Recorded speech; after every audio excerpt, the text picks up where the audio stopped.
This program is brought to you by cable franchise fees and generous donations from viewers like you.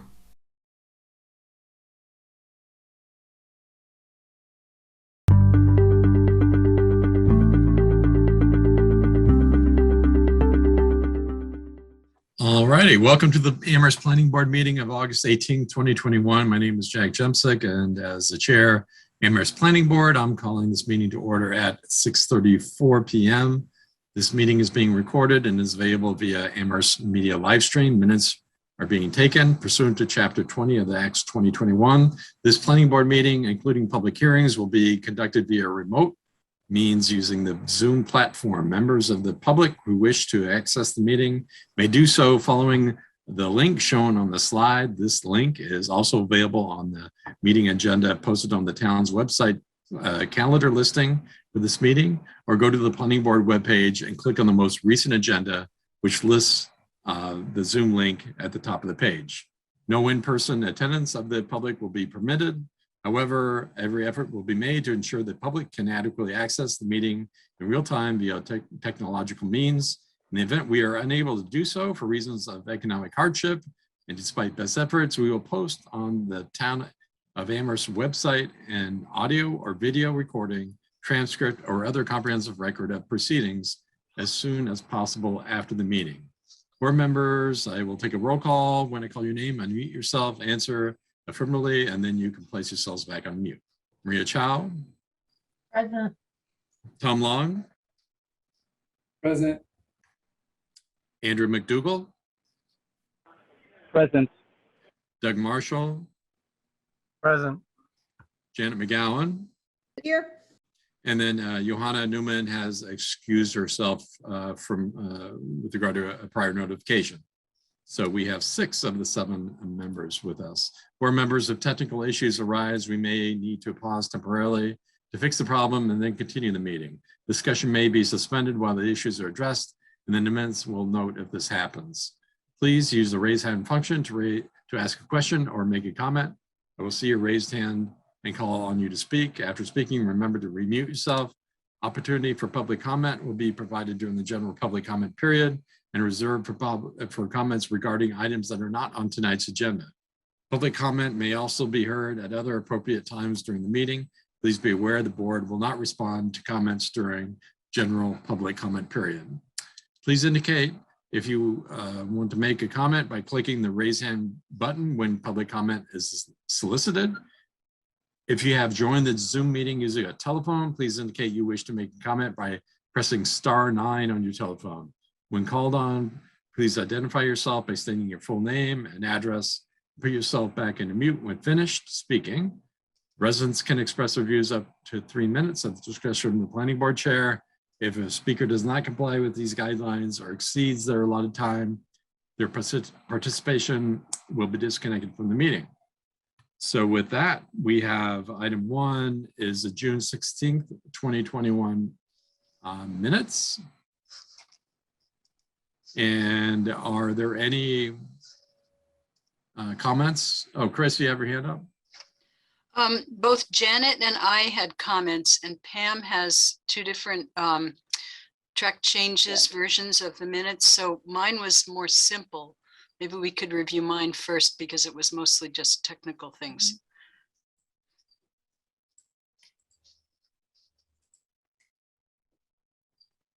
Can you see it? So for me, I just corrected. So these are corrections from the thing that you received in your packet. But the date of the meeting was originally listed as 7 o'clock. And I suggested changing it to 6:30, which Pam has done. The second thing was, let's see here. On page 5, I think, right? Or 7.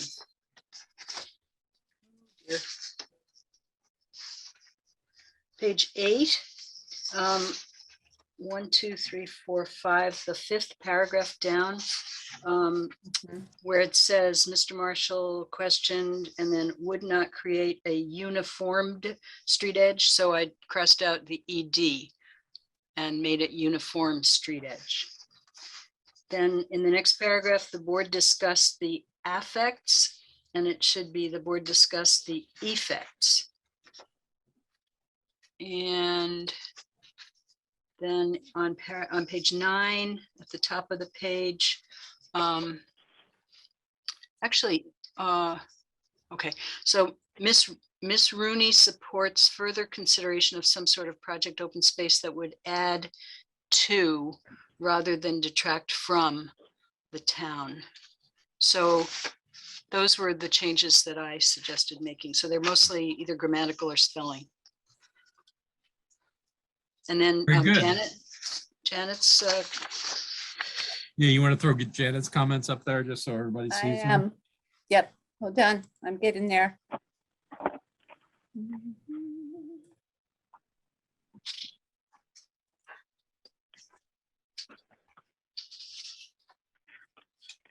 Okay, are these Word documents, Pam, or are they? they are Word documents, Chris. I got these, I believe, right out of the S drive. So you can click on the red bar there and make the change appear. So the first one is on page 4, and Janet is making the suggestion of adding. Ms. McGowan said she likes the proposed design, but reducing the requirement of 2,500 square feet for an additional unit to only 160 square feet was poor precedent. It would encourage investors to buy up small homes in RG without enough lot space, and then add another unit and create duplexes for student rentals.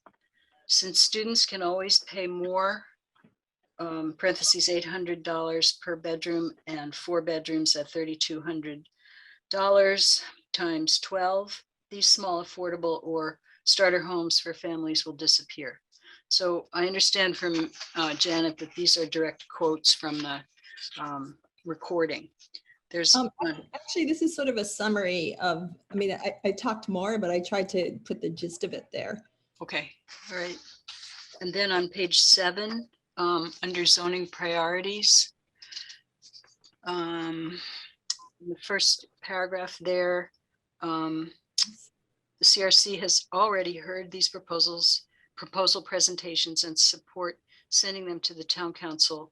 And then Janet added, but we wanted to make sure that the planning board was satisfied with, and then we will bring it to town council. And let's see. That's a quote. I think I might have said with it. I mean, I left out the it, but Page that is a 8 quote. is next. Okay, and then the next one was under board comments, and I wasn't exactly sure where this was to be located, but I put it first.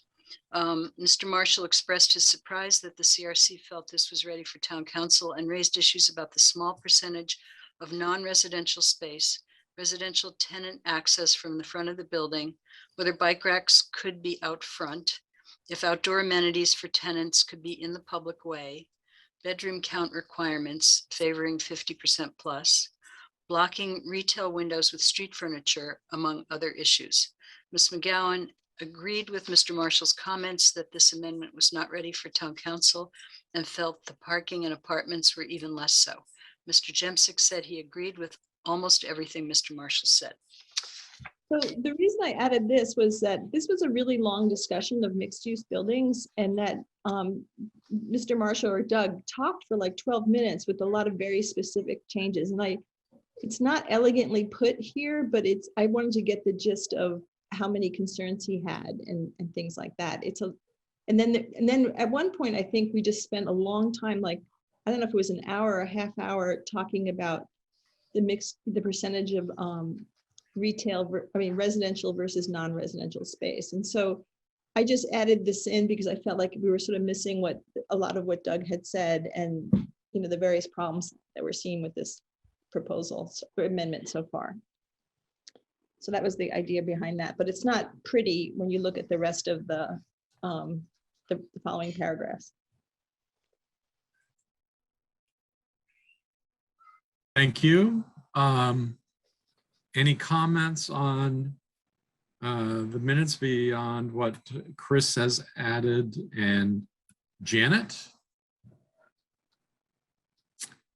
Anyone to make a motion to approve the minutes as amended by Chris and Janet?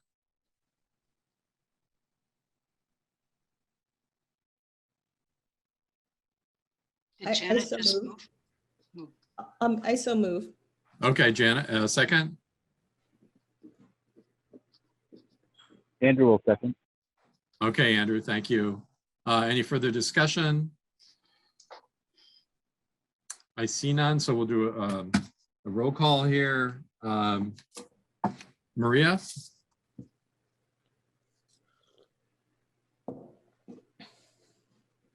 Maria for the minutes? Approve, sorry. Okay, Andrew? Aye.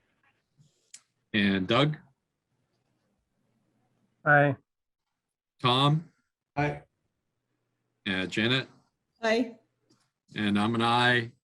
And that's 6-0. Approval of the minutes. Okay, so we have a public comment period. Can dive into and wait a minute, see if there are any hands raised. I see 11 attendees.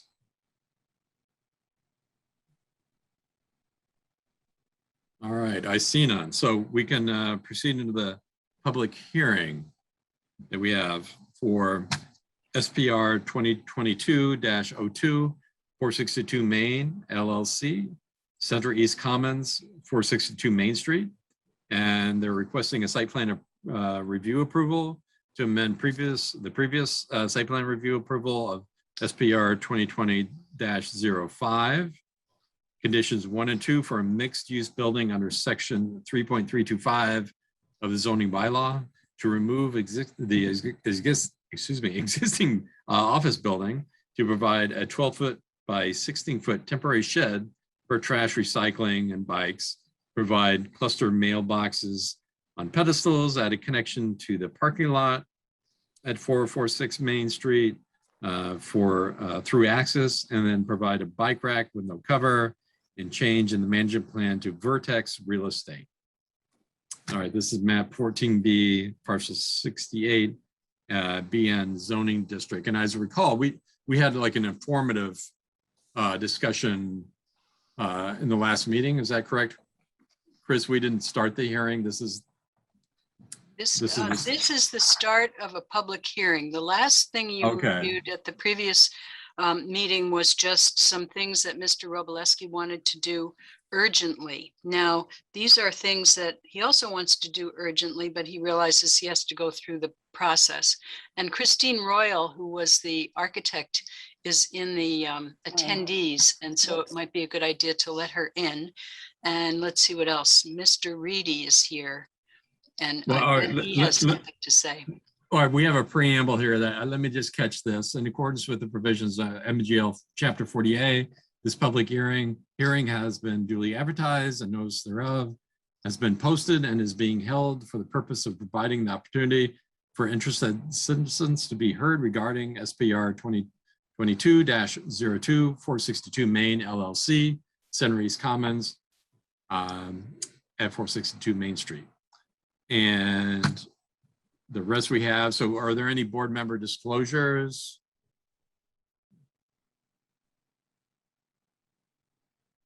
I see none. And then we can have the applicant present the project. And we have Tom Reedy and Christine Royal. Yeah, so if I could, for the record, Tom Reedy, attorney with Bacon Wilson here in Amherst, here on behalf of 462 Main and its application for modification of its existing site plan review, site plan approval, as the chairman noted. Good to see everybody tonight. With me, Christine Royal, architect, John Robleski, manager, property owner. He's here as well. And I think as the chair mentioned, I know that there were some discussions last month about these changes. And obviously, John knows he has to go through a formal process, which this is part of, to amend that existing site plan approval. What I'll probably do is look to share my screen, if that's okay. I think all of these should have been provided in your packet.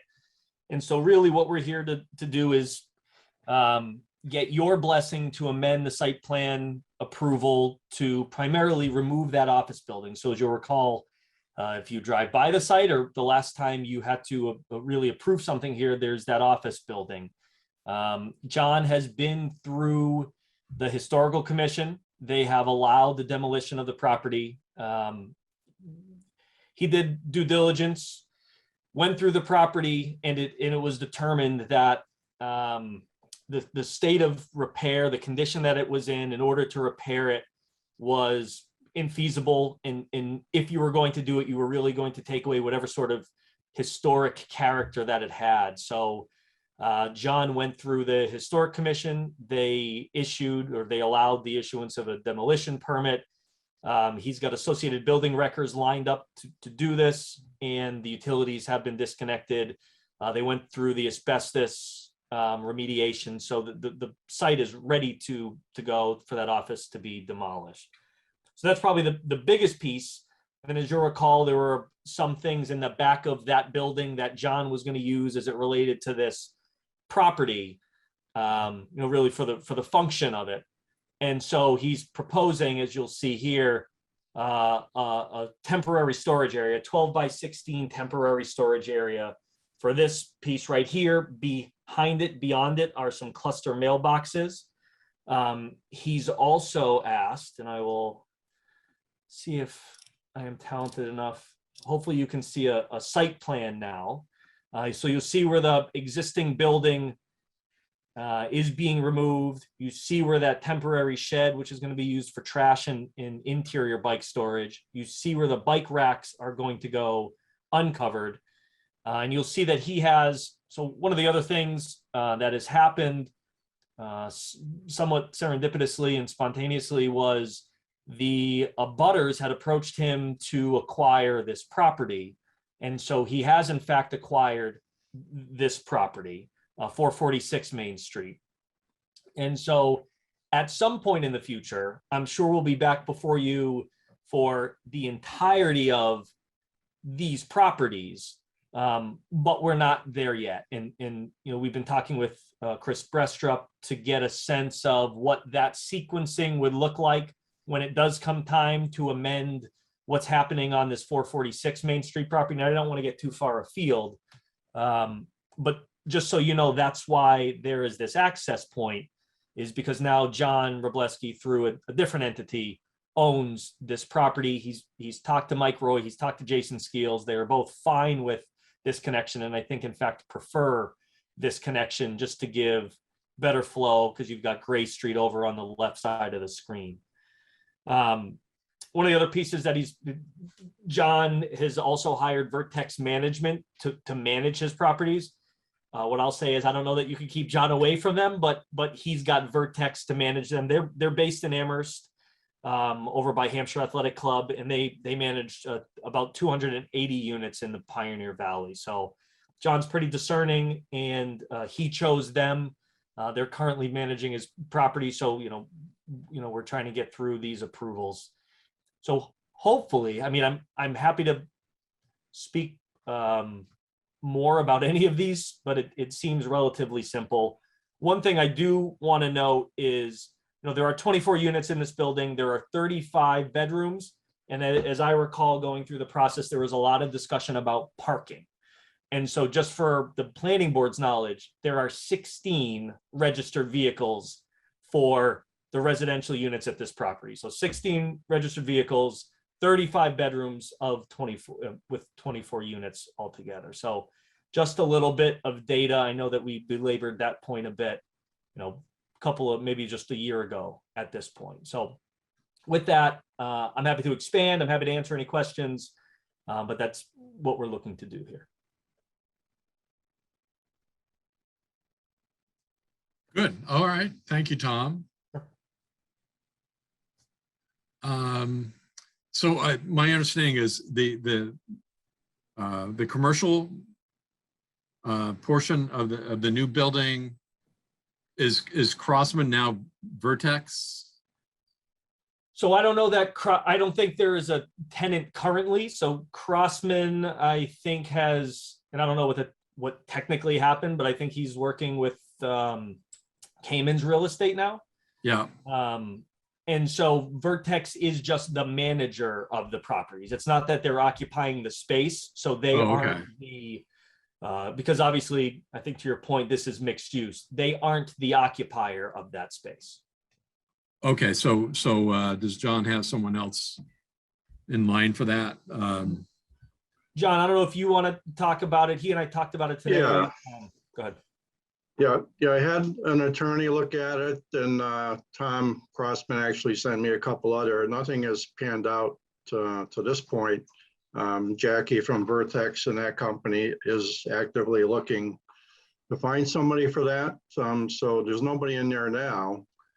But yes, a little background. Tom Crossman was going to go into that space. We kind of designed it around what he wanted. He had another opportunity come up, which he kind of couldn't say no to. So now he's down at Cayman's Real Estate, and he felt bad about not following through on a plan. But anyways, that's where that unit 1 sits now. So it will be actively rented to somebody else. Okay. Chris and then Doug. So I just wanted to mention that the driveway connection that's shown on the plan for 446 Main Street is going to have to come in under another application, because 446 Main Street actually has its own set of permits. So the little crosshatched driveway that you see there connecting is, you're going to be seeing that as part of its own application. And I think that's coming in around the end of September. So right now, what you're looking at is just the area of 462 Main Street, and you will be reviewing the driveway connection there, but it's not going anywhere right now. It's just stopping at the property line. Thank you. Thanks, Chris.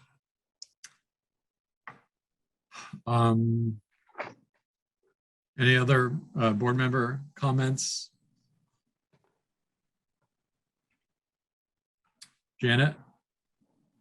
So I recall this from almost a year and a half ago, I think, or 2 years ago. So I recall in the white building,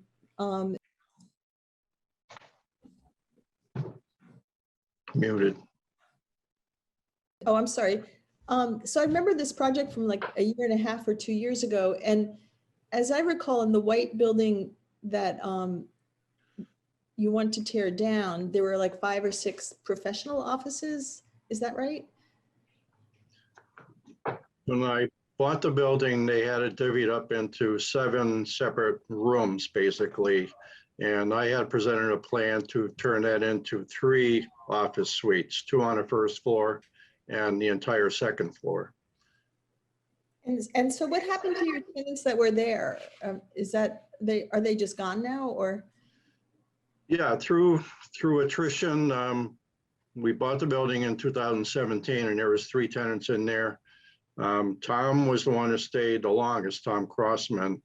There was like a chiropractor, massage therapist. She needed a bigger space. She moved through Route 9 and Hadley.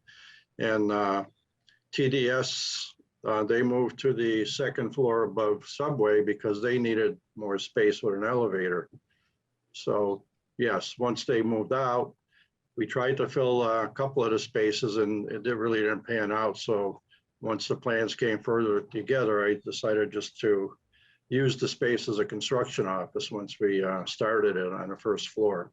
So it actually worked out pretty well. So when you bought the office, when you bought the building, did you have it inspected? I mean, when did you realize that the building was in rough shape? I did.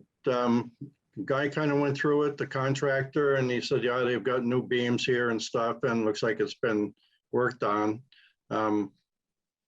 Probably about in beginning of April, I had measured the floors back in 2017 and how much they slanted, and I figured we could just kind of build them up, level them out, and that was my plan. And then as things were going along, Tom Crossman said, no, we can slide a chair from this window and it rolls all the way down to that wall.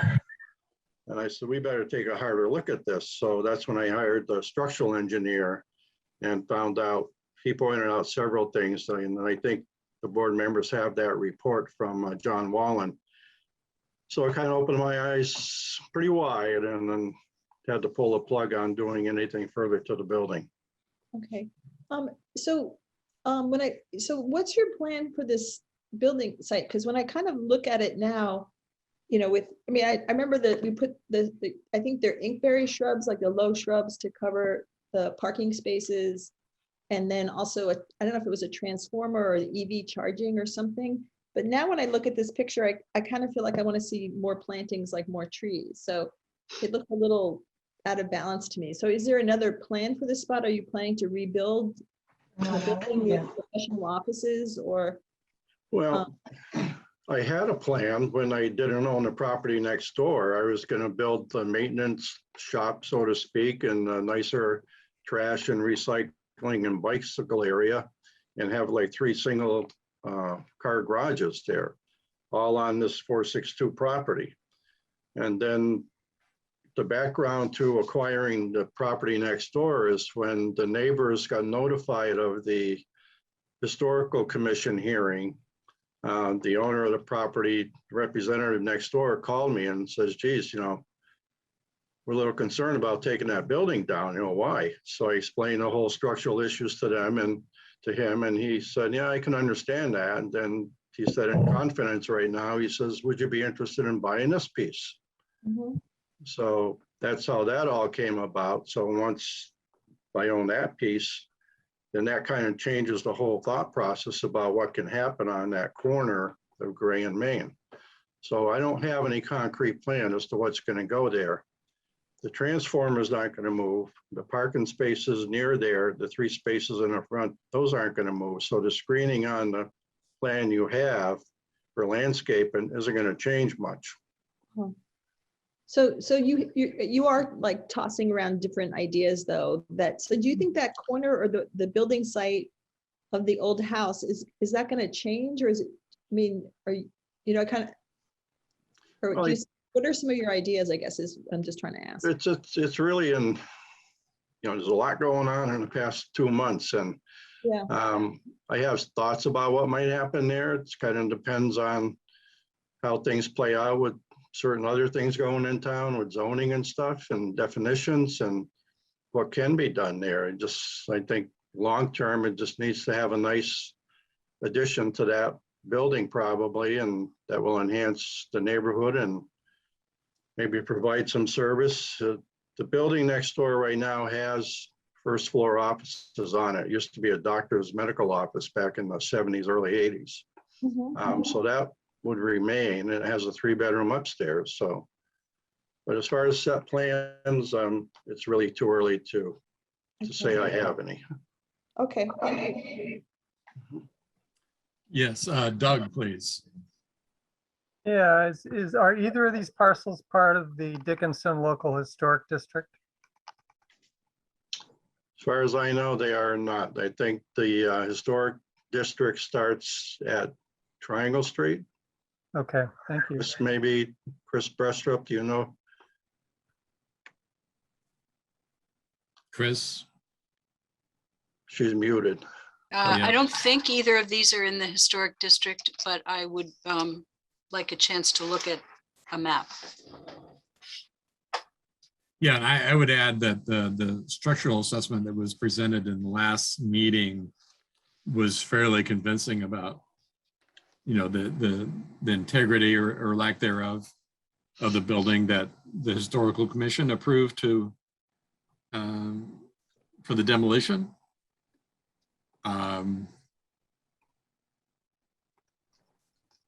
And are there any other comments from the planning board? I see none. We'll open up to public comment. Oop, did I miss someone on the panel? Chris, sorry.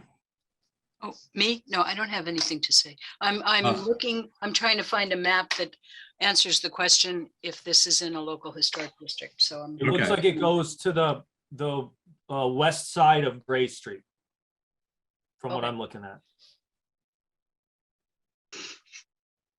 I think So there it is a includes sign the there. Amherst. It includes the Amherst Media property. yeah, I believe so, yes. Sorry. Okay. And that's where it stops, goes across the street little angled by the railroad. Mhm. But this property, both 446 and 462 are not in it. Okay. Janet? So I have a question, I think, for Chris and Rob and Mr. Reedy. So it's funny to look at this picture because we know the building is still there. The white building was the primary building, and then the new mixed use building was secondary. So what happens when you take down the primary building and there's just a secondary building? What happens legally then? Like, what kind of impact does that have? You want me to Chris? answer that? Neither please. building was primary and neither building was secondary. They were two uses on the same property, and the board decided that they were complementary. So there was no primary versus secondary component. Okay, thank you. Great. Okay, so I'm looking for public comment at this point, and I see no hands raised, but I'll wait a little bit. Okay. So back to the board. We can make a motion to close this public hearing, find it in compliance with the regulations that Chris knows so well. Section 11.24. 11.24, okay. Mr. Long has his hand raised. Okay, Tom, I'll move to close the public hearing. all right. Second, Okay. Any discussion? All right, see none. So, and then we can deliberate after this if it's approved. Maria? Sorry. I'm approving to close the hearing. Is that what we're doing? Correct, correct. Okay, approve. All right, Andrew? Aye. Doug? aye. Tom? Aye. Janet? Hi. And myself as an aye. So that's 6-0. Close the public hearing. So at this point, we got to get in the nitty gritty. I'm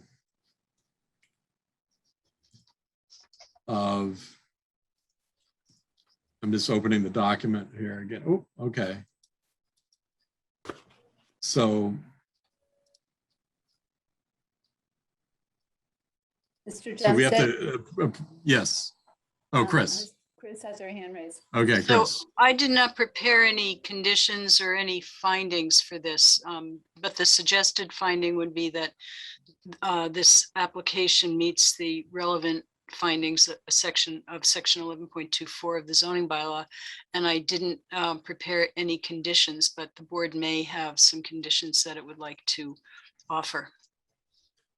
Yeah, and I think the big piece of that is it's fairly consistent with the previous proposal, and probably it's more diminutive and with regard to the building not being there, and so I think that's reasonable. Any other comment from the board in that on that aspect, Janet?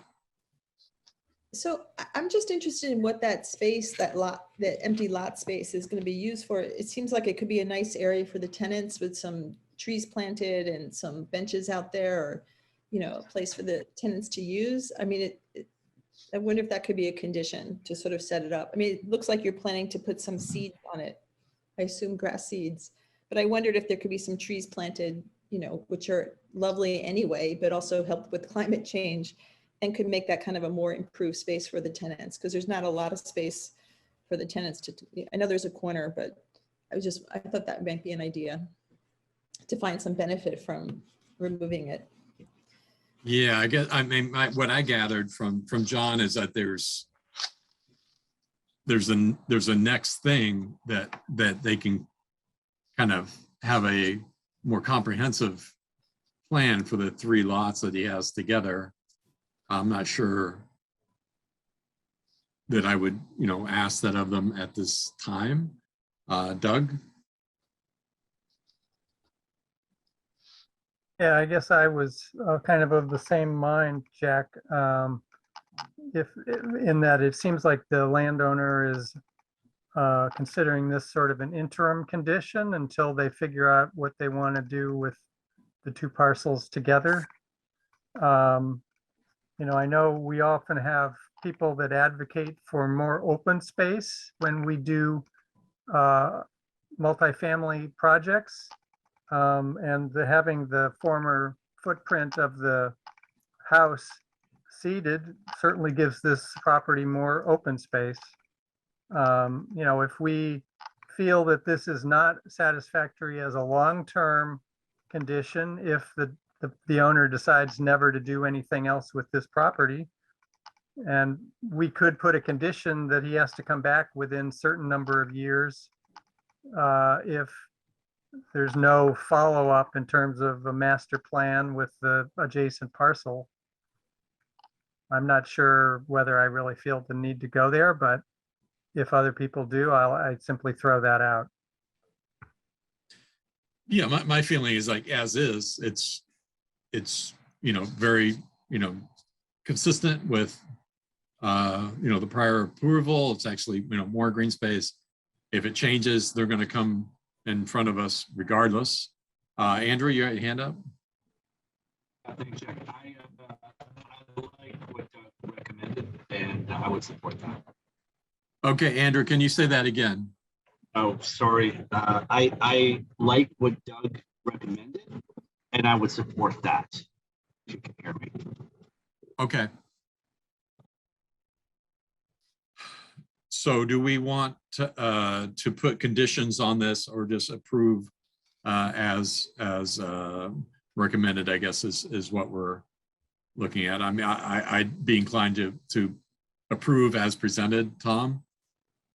Yeah, I tend to agree. I think to suggest that there's a better kind of outdoor space, one that contains trees and benches, is better than a place where someone can toss a Frisbee, I think is one way of thinking about space, but it's not something we want to condition that all spaces have to have trees and benches.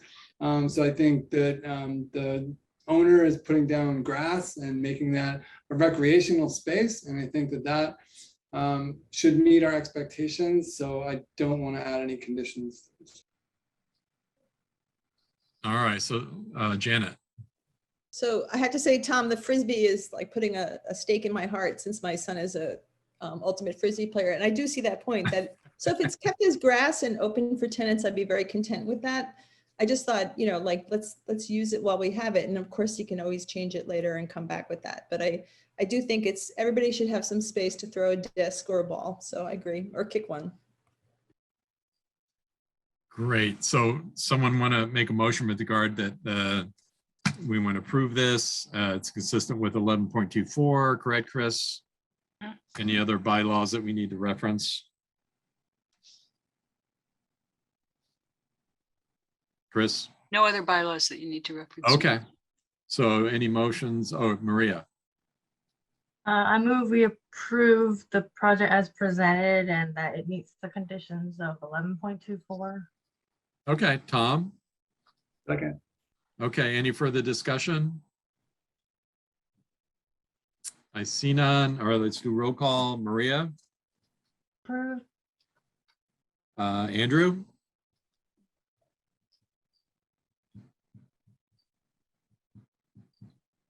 Andrew? Andrew's muted. All right. He may be, Yeah, we'll come back to Andrew. he may Doug? be in between. Yeah. Doug? Approve. And Tom? Approve. Janet?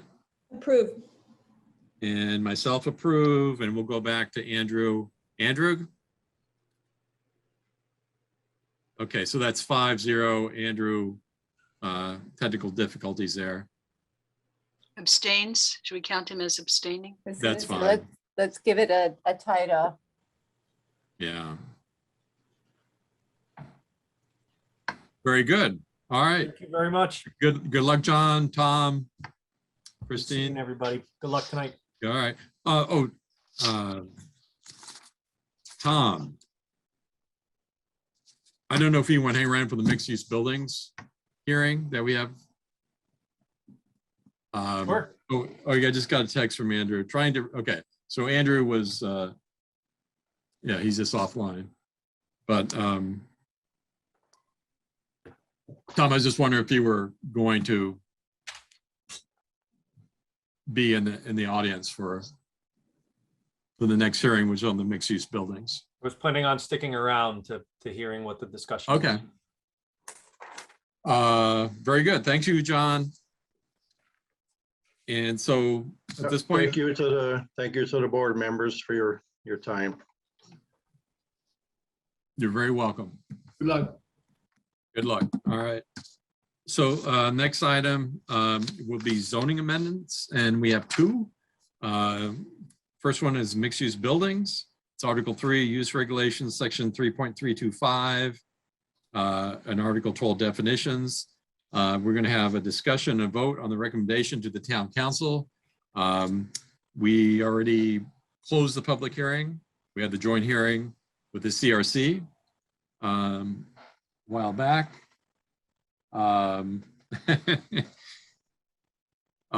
Andrew said there's a dead spot in Stamford, Connecticut, and how is that possible? That's a very well populated area. I have to agree. But so this hearing is to see if the town will vote to amend Article 12 definitions to add the definition of mixed use buildings, to amend Article 3, Section 3.325 mixed use buildings to remove the definition of mixed use buildings from Section 3.325, to amend the criteria and standards required for mixed use buildings to set criteria to limit the amount of residential use and enclosed parking that would be allowed on the first or ground floor, to set a minimum for the amount of non-residential use other than enclosed parking that would be allowed on the first or ground floor, to require any dwelling units or enclosed parking on the first or ground floor to be located toward the rear of the building and designed to reduce visibility from the public right of way, and to add a requirement regarding the size, bedroom count of units, and to authorize the permit granting authority to determine which floor is to be considered the first or ground floor for sloping lots and lots with multiple frontages. All right, is there a presentation, Chris? Nate Take Malloy comments. Nate is here. If people have any questions, if you would like to have a presentation by Nate, he would probably be happy to give you one. But I'm not sure that's what he planned. And I also wanted to note that the public hearing for this zoning amendment has closed, and that Correct. this is the opportunity for the board to discuss it among yourselves and vote on a recommendation to town council. So thank you. And I guess I could turn it over to Nate if with the chair's permission. No, that's fine. I don't think Nate needs the, unless, if I see a hand, a raise of hands, if you want to refresh on this from Nate, from the board members, raise your hand. All right, see none. Okay, so just getting into this, I know I have some concerns with the mixed use building as written with regard to, the demand for retail. I understand that, Hadley has retail, but it's a different market. I just have concern that, empty spaces within Amherst, given, what the, economics of leasing areas are. So I'm a little bit concerned about setting limits on that first floor, whether it be 40 or 60% for the retail. I would be looking for a little more flexibility. I think there's some thought with regard to what about if there's a rooftop, retail or commercial area, and it's, and obviously the frontage of the property should be retail, but how much sort of thing. But if there's a rooftop or second or third floor option for capturing a lot of commercial retail, how is that incorporated? So I have my concerns on that level, and especially how, parking may be, discounted if provided, beneath the building. So those are my my initial concerns, and I'm looking for comments from other. Andrew, it looks like he's back online. Yeah. Andrew? Can you guys hear me okay? Can you hear me? Yes. Okay. Yeah, I mean, to me, the bigger concern is less about the percent of floor area as it is the percent of frontage, right? I mean, the idea is you're walking up and down the street, you want to be presented with a street front that presents itself as retail and retail friendly. The percent of square footage is going to be so widely variable based on the shape of the building.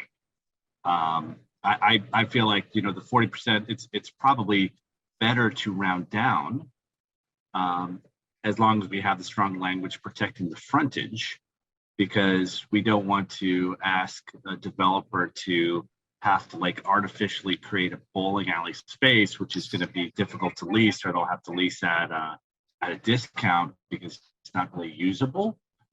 The idea is that we want people to walk through town and feel like there's some vibrancy here. So I think the frontage is the most critical piece to me personally.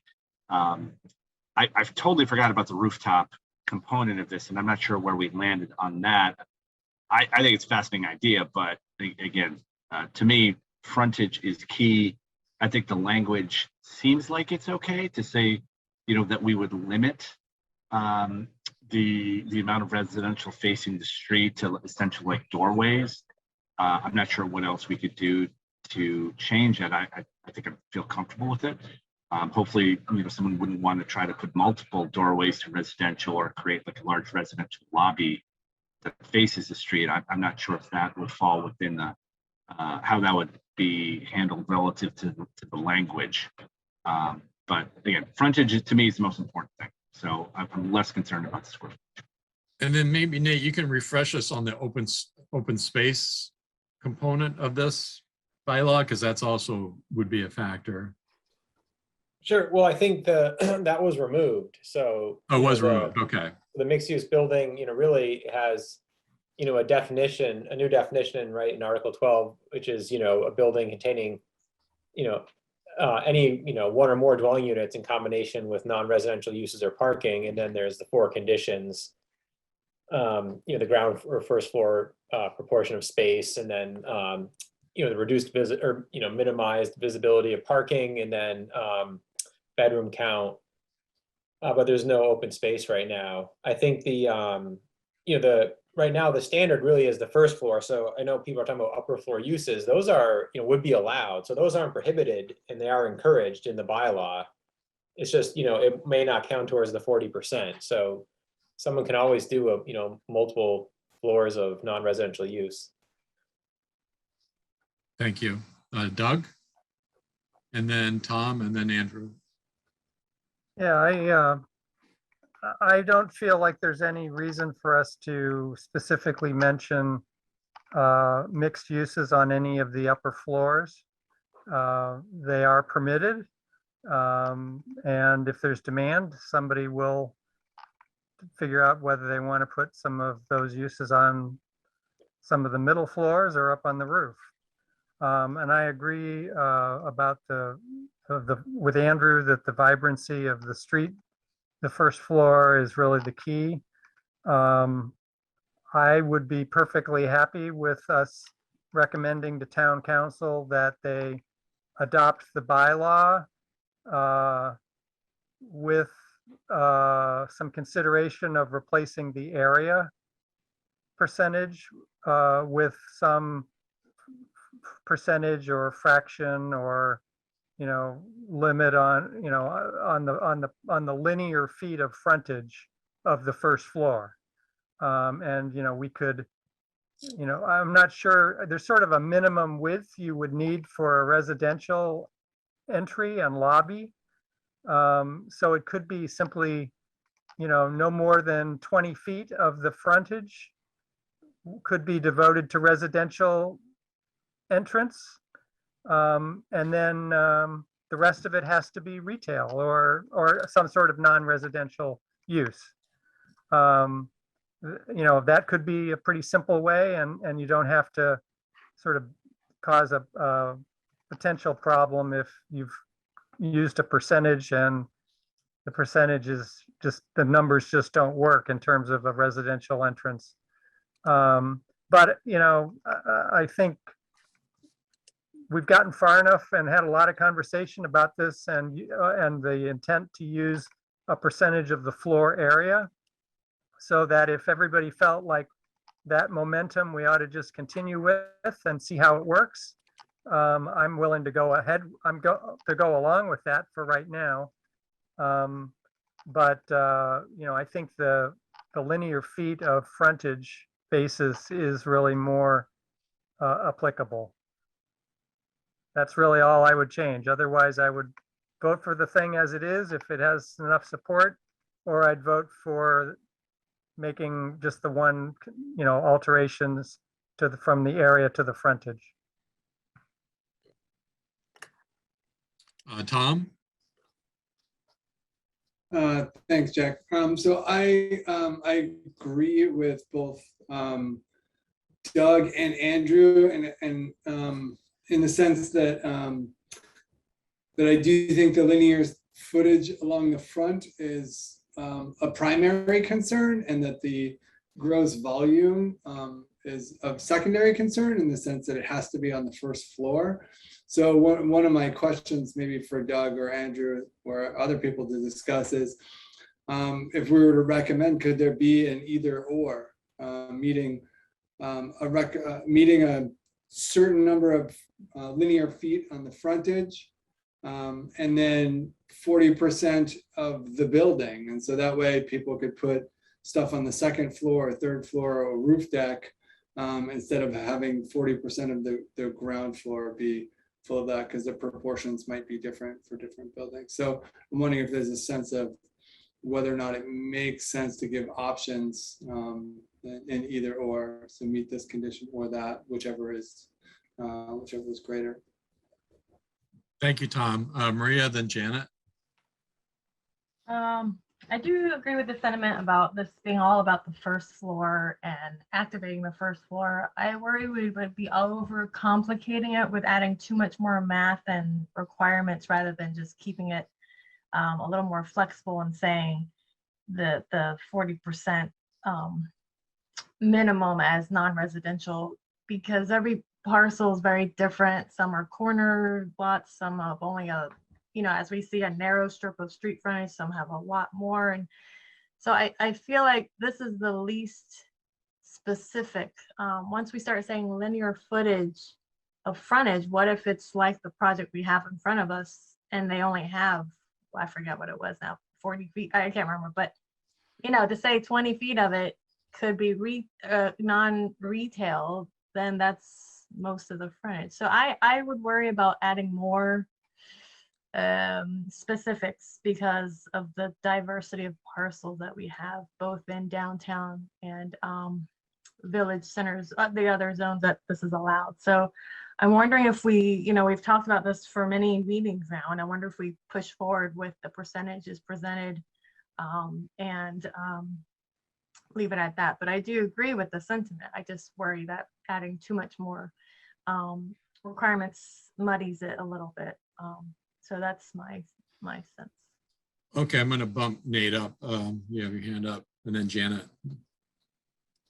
Janet, I didn't, mean to jump you. I was going to say in the chart that was sent out with different communities, they might often have it that 75 or 85% of the frontage has to be developed as non-residential, and then they might phrase it as the corollary, no more than 15% of the ground floor can be residential. So it depends on how you say it.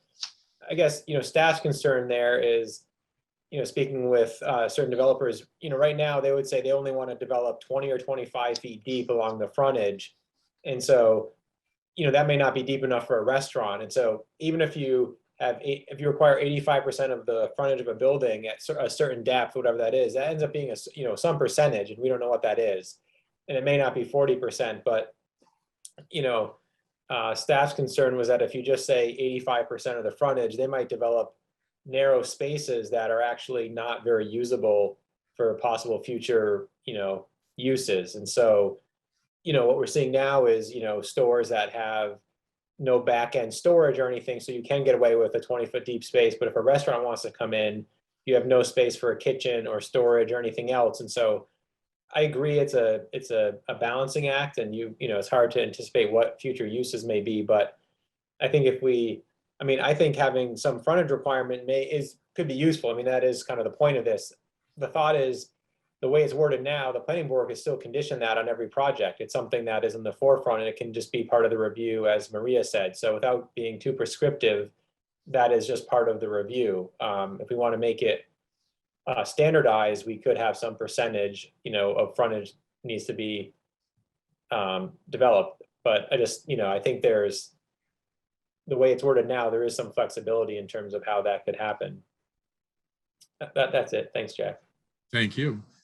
So we have Janet, then Andrew, but I'd like to come back to Tom for clarification of his thoughts. I'd like to hear it again. So Janet? So I feel like we're thinking about the non-residential use too narrowly as, a retail shop with a storefront on a sidewalk. And so I want to just present two examples. The Carriage Shops, which was an old motel, had very little frontage on North Pleasant Street. And yet they had 12 or 15 businesses in small retail shops all along. And actually also on the second floor, and they weren't all retail businesses. There was a mosque, there was the Kestrel Trust, there were barbershops, there was a lot of different kinds of retail businesses and offices, or, my tailor used to be there. And so I think that if you're just thinking about retail shops along the frontage, I think you're sort of losing the whole purpose of the business district. And it's getting too narrow. You would never have a Thorns Marketplace if you only had to, have shops along the front. And think about that is like an engine for the entire center of Northampton. And so I just want to read something from the master plan, which I think is talking really about the purpose of village centers and the center of Amherst. The section E1 says, develop zoning that encourages sustainable high-density mixed-use and residential development within village centers and downtown. A higher density mixed-use development can be encouraged to enhance and revitalize the village centers and downtown, connect residents with businesses that provide goods, services, and jobs. We're not just talking about like selling handbags or shoes, but actually, there's a lot of reasons I go downtown, and it's not always just to buy something from, CVS or, Hastings. And so there's if you think about the number of businesses there are downtown, most of the downtown buildings we have are entirely commercial or almost entirely commercial or business on the first floor. And so we're going to lose, Laughing Dog Bikes or professional offices that, fill up the rest of the downtown thing. So when I looked at this chart about other examples of the percentages, all of these places have really strong downtowns and good shopping areas, but also they have a lot of professional offices and services, and none of them are less than 60% non-residential uses on the first floor. And so I was thinking, based on our last discussion, that I feel like we need to go back to the 60% that was being recommended by the planning department and the planning board in 2016. So I think that if we cut it to 40% and we're basically turning mixed use buildings into apartment buildings, and there's a strong residential demand in Amherst, and the goal, I think, is to ride that and use that to create more spaces for businesses and services. And so I would think we should be at 60% non-residential. There's no real reason to cut it down to 40% other than, I haven't seen that argument. I don't know why we would deviate from the pack of this and go lower and lower to like below every example here. The other thing is that Amherst has more people living in it than it did 10 years ago. And so we have more people downtown. We're going to have more demand for services. We have more people coming from out of town to restaurants. And so I think we need to strengthen the amount of spaces available for businesses. And we also have these huge national investment companies coming in to, we have like four, Harrison Street has built 4 or 5 buildings in Amherst. Their goal is to build student housing, and they can afford to let the first floor be largely business. They don't want to, but they easily could afford it because they're pulling so much money out of their apartment buildings above. And so I think that, we shouldn't be, sort of saying, oh, retail is dead, because it's not. In fact, retail sales have been up beyond, like last month were beyond, or the month before, beyond, pre-pandemic. But I think we need to create spaces. And I went around and, there were 16 businesses at 11 East Pleasant Street, and then 15 East Pleasant Street and 1 East Pleasant Street that have closed. And only 1 or 2 have replaced them. And I think that we need to create space for small shops, for professional offices, for architects. And I just don't see why we would go below 60%, because no other town I see here has done that. Thank you, Janet. Doug? Well, I'd love to have more space for architects in town. But I'm fine with the 40%. If there was a lot of support for 60%, I would go along with that. But I certainly, I think the sense we got from Archipelago, and it seems to me there was one other input in one of our meetings, that in the developer community, there certainly is concern about pushing the percentage too high and not really being able to fill any of those spaces. So, I guess at the moment, I'm feeling like we should follow the advice of our planning department. Start with 40%. If the retail market is super strong, somebody could take the units that they built on the first floor that were residential and convert them back to being retail space. And I guess the more I think about it, by using a percentage of the floor area, we are, if the facade is relatively narrow, we are inviting people to make use of the side facade. We all have seen that at that strip behind Bart's next to the Unitarian Church. So I'm persuaded, I guess I would say, why don't we just continue with what's drafted here? And if people feel they really want to roll the dice and go up to a higher percentage, we can talk about that. Thank you, Doug. Andrew, and then Janet.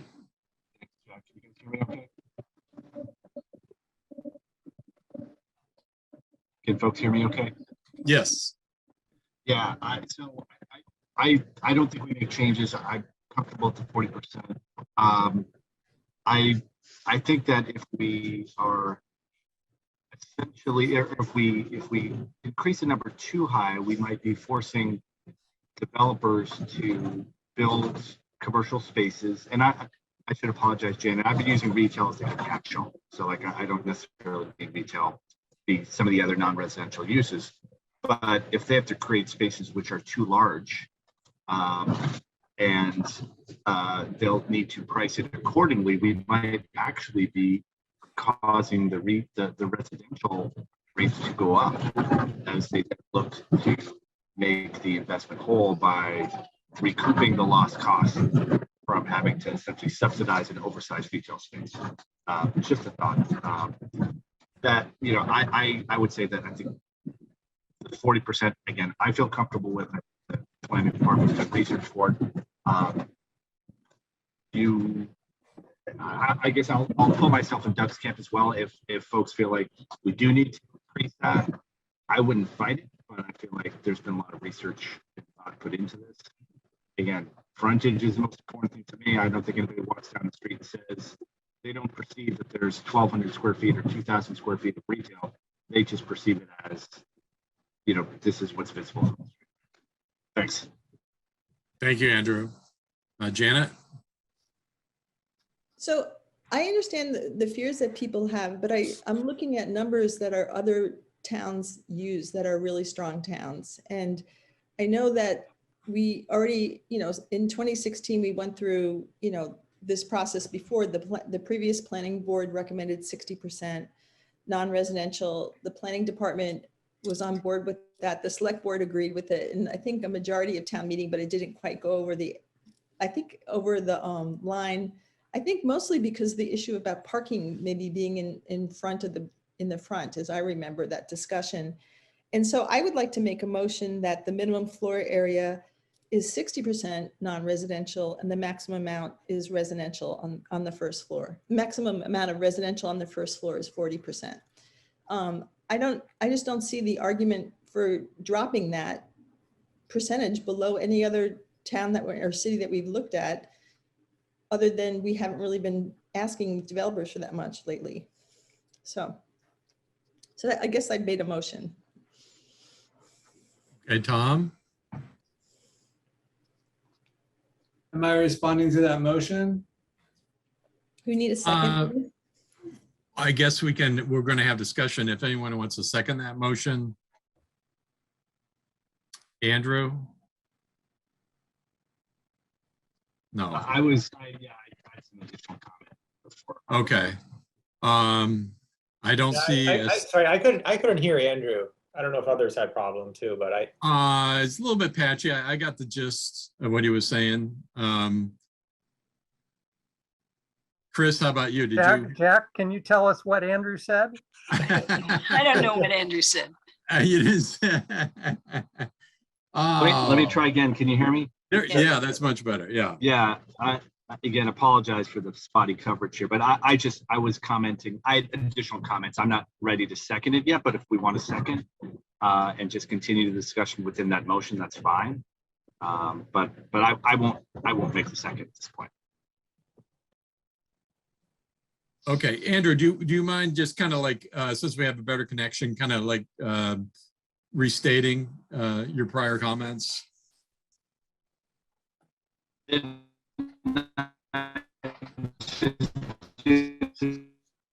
Okay, but you're sorry, you're choppy. which comments are your? Yeah, you're still choppy. So we'll come back to you if that's okay. Okay, I don't see a second at this time. So let's move on to Tom. Sure, thanks. Just for your comment, I think to clarify, I was going along the lines of, I think what Nate was referring to, which is, you offer somebody 75% frontage or 40% gross of the floor, or whichever one is smaller, right? So that people can't go under the 40% and nor can they go shorter than the facade. But again, I don't need to promote that. I think one of my primary comments here is just that two things. One is that we don't, compared to all of the other towns that are cited in this list, we don't have a residential downtown like those places. So those places have active businesses because of the sheer volume of people that are actually living in the urban downtowns. And so those are the people that are active in the downtowns most of the time.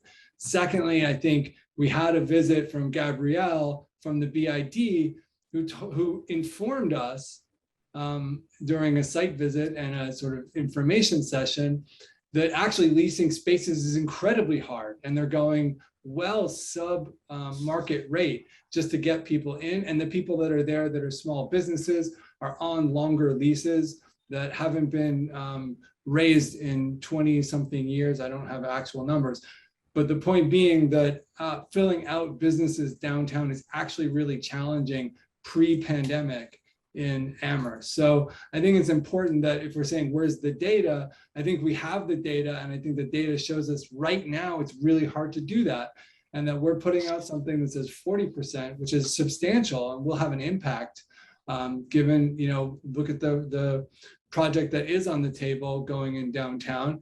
That's a substantial increase for that particular site. So I think there are things that there are positive influences that are coming from this, but I think we can't overreach because we're not going to wind up filling those spaces, and we're not going to invite developers in a climate where the BID is saying you can't lease these spaces. So I guess I'm working off of the data that we have in front of us, and that's what it's telling me, that 40% seems like even a lot, but I'd like to propose it to push more businesses downtown.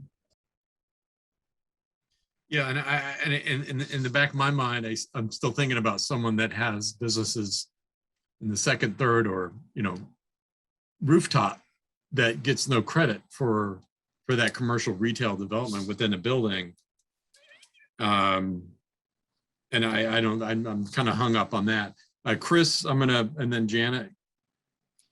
So I'm channeling Andrew, and he asks, do we have a sense of how many new buildings have been built in the communities that were referenced in that chart that have very high percentages of required non-residential on the first floor? He wonders if it's just on paper, but has it actually caused people to invest in buildings in their downtown? And he says he can't recall any new buildings being built in Northampton Central Business District in his lifetime. So does anyone have an answer to that? That was a good question, Andrew, and I don't. I know some of the communities, I know Watertown, Waltham have had new development. I can't say for sure, if it was pursuant to the bylaw examples that were presented. So could I answer too? Your name. So, Janet, you're next, and then Doug. So to answer that question, I'm not sure exactly where the lines of Northampton Central Business District, but the street that leads to Northampton Coffee, which I frequent whenever I'm in Northampton, has built several new buildings that are mixed use and residential. They're all, I think they all look commercial on the first floor, and the upper floors, I mean, there's like 2 or 3 buildings I can think off of the top of my head, plus this big performance art space that they just built. But anyway, so I think that, with all due respect to the bid and their heroic efforts in this pandemic, is that Gabriella has only been in town for 3 years. Amherst is not a place that has a lot of empty storefronts in the almost 20 years I've been here. I have talked to small businesses, and I've always asked them, is Amherst anti-business? And 3 people have said to me, no, the town is not anti-business, but rents are really high. And, obviously I have a little less people walking through than in downtown Northampton. And I think that we do want to keep the rents lower for the first floor. We want to encourage small businesses to come in and start and flourish. And I don't want to have zoning based on a pandemic. And I know we don't know when this is going to end, but we know that we have tens of thousands of students coming back in a few weeks. And we know that we have new buildings with residents going in. And we know we have a really strong group of residents who are willing and able and want to shop downtown. And I think we need to do is create those spaces. If it's not working out, we could back down to 40%. And so I just think I still don't understand why we've dropped, or the planning department, I mean, did the planning, like Chris, did you guys go from 60% to 40%, or was that the CRC? Like, how did we get to such a low number? And, are we going to just keep, kind of choking off the business and commercial and professional, parts of the downtown and village centers? I see Doug. Yeah, I guess I initially raised my hand because I don't have the list in front of me of the different communities that were cited, but if they are mostly made up of towns like Watertown and Waltham, that's just a completely different world, as part of the Boston market, which is exploding. Both of the, Waltham's on the commuter line, Watertown's on the electric bus line, or at least has really good bus service. So I don't see those as comparables to this market out here in Western Mass. Okay, there's the list. Thank you. But anyway, I think, there is no prohibition on anybody putting more retail or more non-residential space into their building. And if the market supports that, great. So I don't think we should be trying to mandate more than is, sort of our best effort to be reasonable. So I do not support going to 60% at this time. I'd like to see a couple buildings that get to 40%. And then let's see if those storefronts are filled. And then let's talk about going to 60%. Thank you, Nate. Sure, yeah, Doug said what I was going to say. I think that, staff, Jenny, the 2016 amendment didn't pass, and I think 60% from speaking with the bid and other developers is a high hurdle. And so we've said, right, start at 40, and if you do get a few buildings, you could always increase it to 50 or higher. And I was going to say what Doug said, that they can always voluntarily do more than 40% if they have a use for that ground floor or first floor. So we're not prohibiting it. We're setting a minimum of 40%, which, based on conversations with people in the area, that seems reasonable. I think the 60%, to me is too much, is too high. And so, there's been a few tries at mixed use building standards and none of them have passed. And so, in 2016, parking was still really not visible from the street. It was part of the first floor use, and it still is. I think I think there are a few other little changes made since then in terms of the conditions. But the planning department, I found 40% to be reasonable, and we're not prohibiting a higher percentage. What did you base it on, though? Just, Yeah, so, based on prior projects in the last 5 years, on speaking with a few local developers in the bid. And, that chart, to me, the takeaway from the chart also is that every community does it differently. And so, there's no right answer for what a percentage is. And so some of them have, different overlays that allow for different things. Cambridge has many different types of mixed use building standards depending on what zone district you're in. And so the sample that was provided has a few, and South Hadley, for instance, is basically a 40R district. It's a smart growth overlay. So I think that, there's many different ways to have a mixed use building standard. And so the 40% is what seemed like it would work in Amherst without deterring development. So currently, though, the mixed use building has no such percentage requirement. It just says that it has to have some sort of commercial entity on the first floor. So Right. we're jumping from like an undefined or unrestricted sort of requirement, but definitely there seems to be like there's been some taking advantage of that. We're expecting more than, say, an ATM or a small micro sort of commercial entity. So but the 40% kind of gives me pause without different stipulations for what else is going on in the building. So Chris and then Maria. I just wanted to mention the 3 buildings that come close to 40%, and one is Kendrick Place, I think has 42%, if I'm not mistaken. One East Pleasant Street has somewhere around 40%, and Barry Roberts building at the corner of University Drive and Route 9 has about 35%. So those buildings are the ones that really come closest to even meeting the 40%.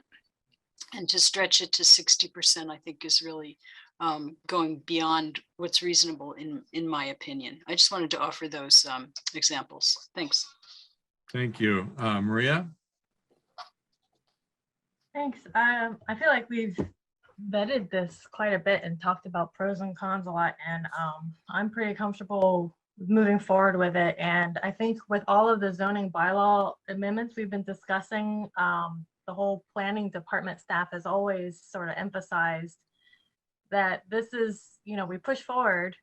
If we find in a few years it doesn't work, or it's a lot of projects are being hindered by something we've suggested and amended, we can come back to it and amend it more. And I think that that's a good way to look at it, because I I had problems with some earlier amendments, but hearing that told me, okay, even though I don't agree with 100%, let's push this forward because it's an improvement. It's a huge improvement from what we have, as people have said.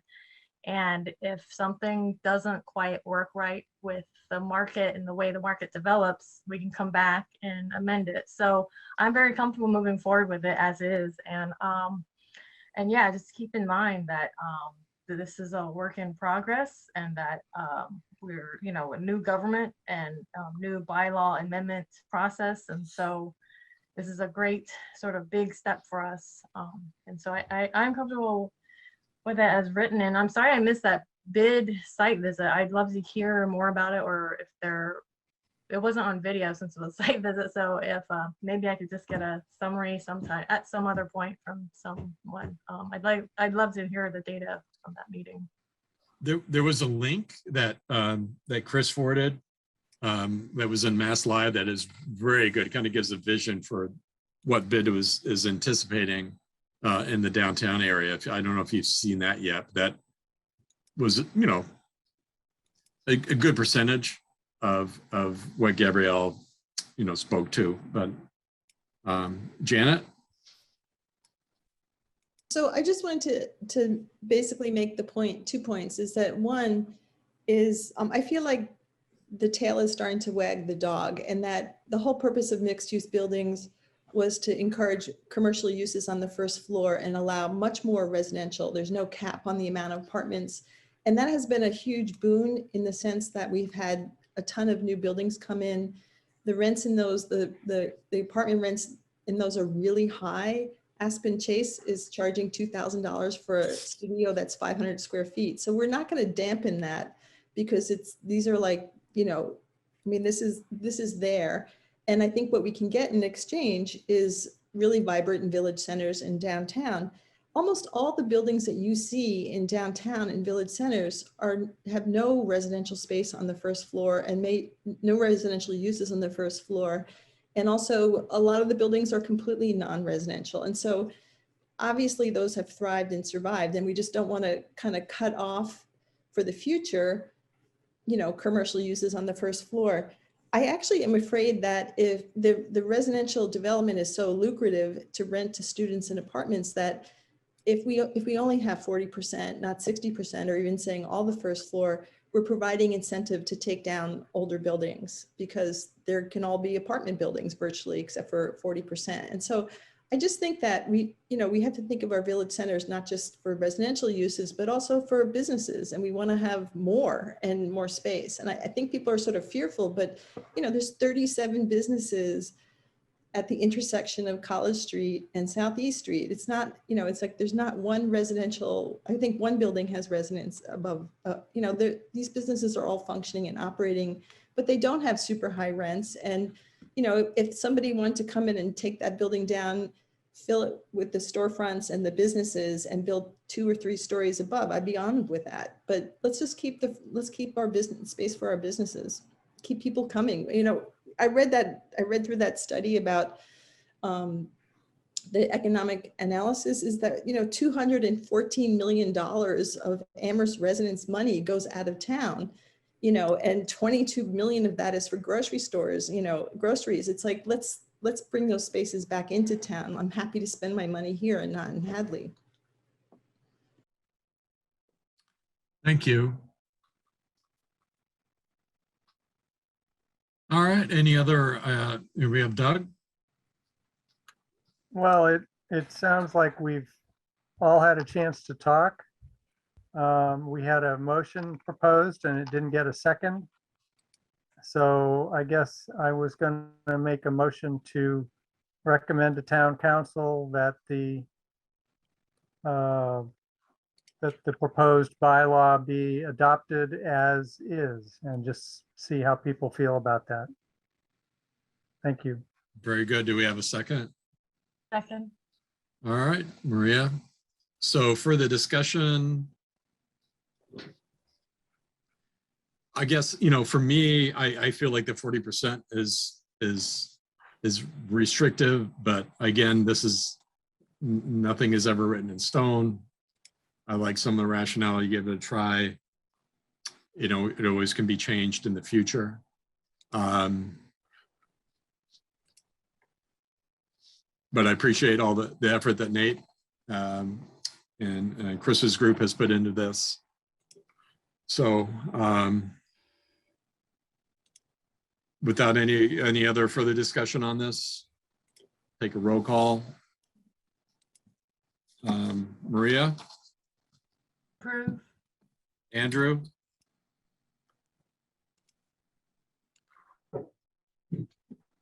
Approve.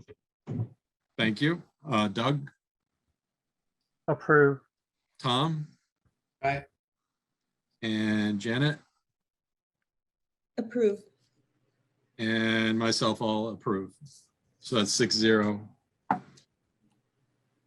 Thank you, Nate, Sure, thanks. and your team.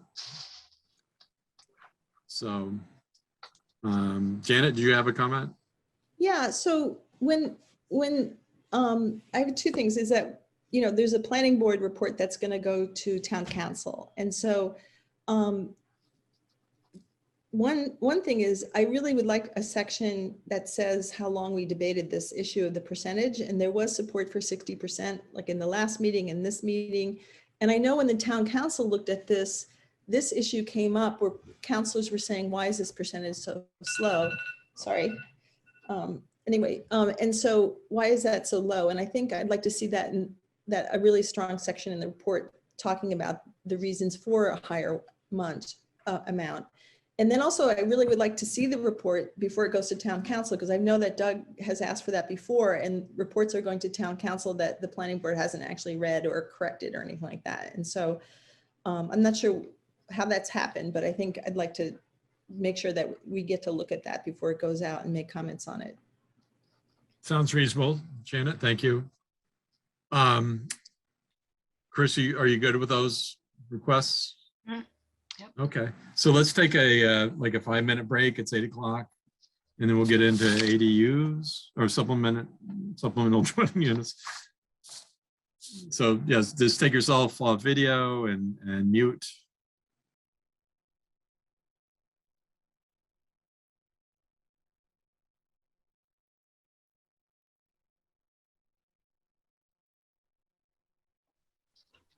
Jumsick, it's 8:06. Are you ready to go? Yes, let's do it. Do we have Mr. McDougall? We have Ben. Ben has joined us. Doug, you have your hand up? Yeah, I do, Jack. I don't, should I say my piece now or wait?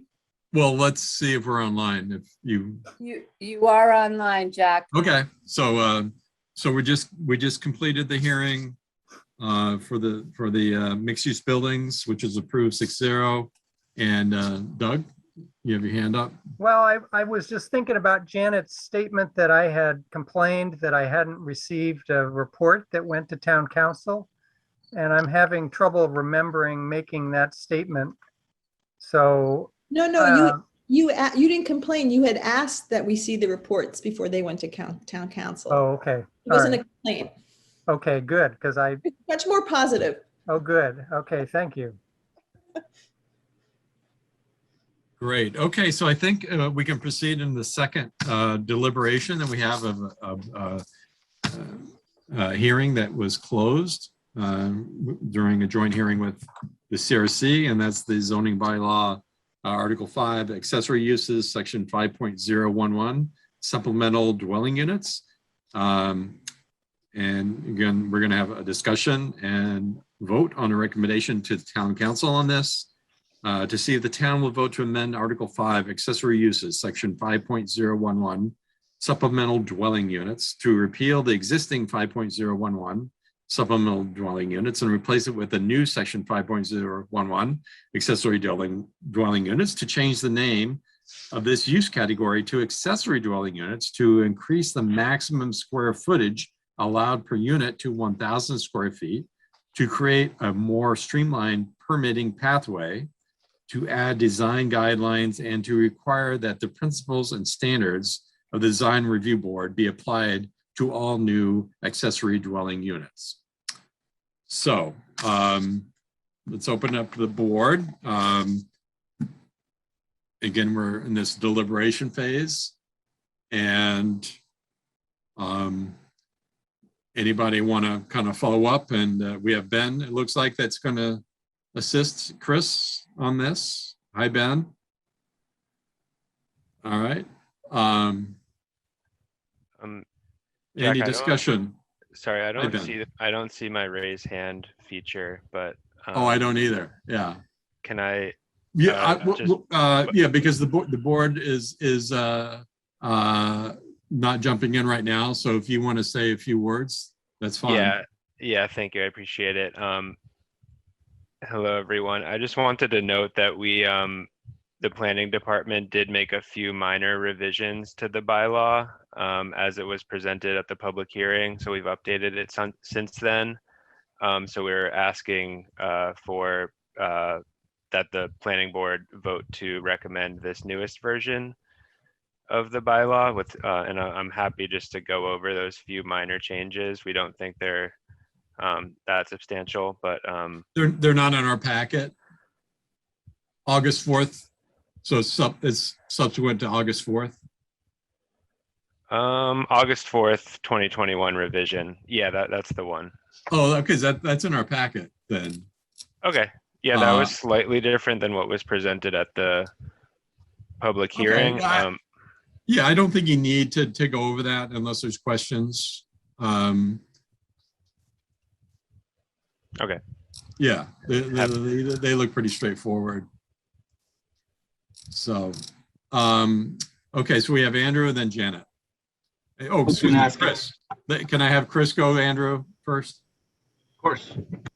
Okay, so I just wanted to mention that we did speak with Joel Bard, our town attorney, about changes that can be made after the public hearing is closed and before things actually get voted on by town council. And he said that that's perfectly reasonable as long as the changes are within the scope.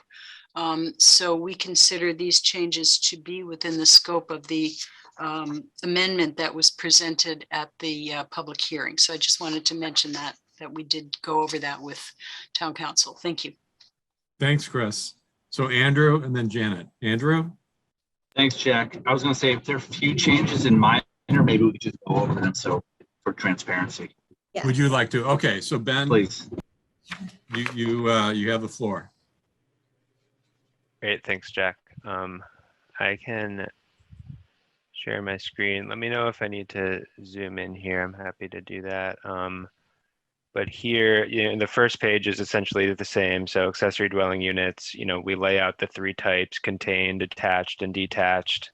For just a refresher, for detached, they're allowed by right if they're less than 50% of the habitable space of the primary dwelling, allowed by special permit if they're greater than 50% of the primary one family dwelling. Down here, we get to general requirements, and here's the first change we made.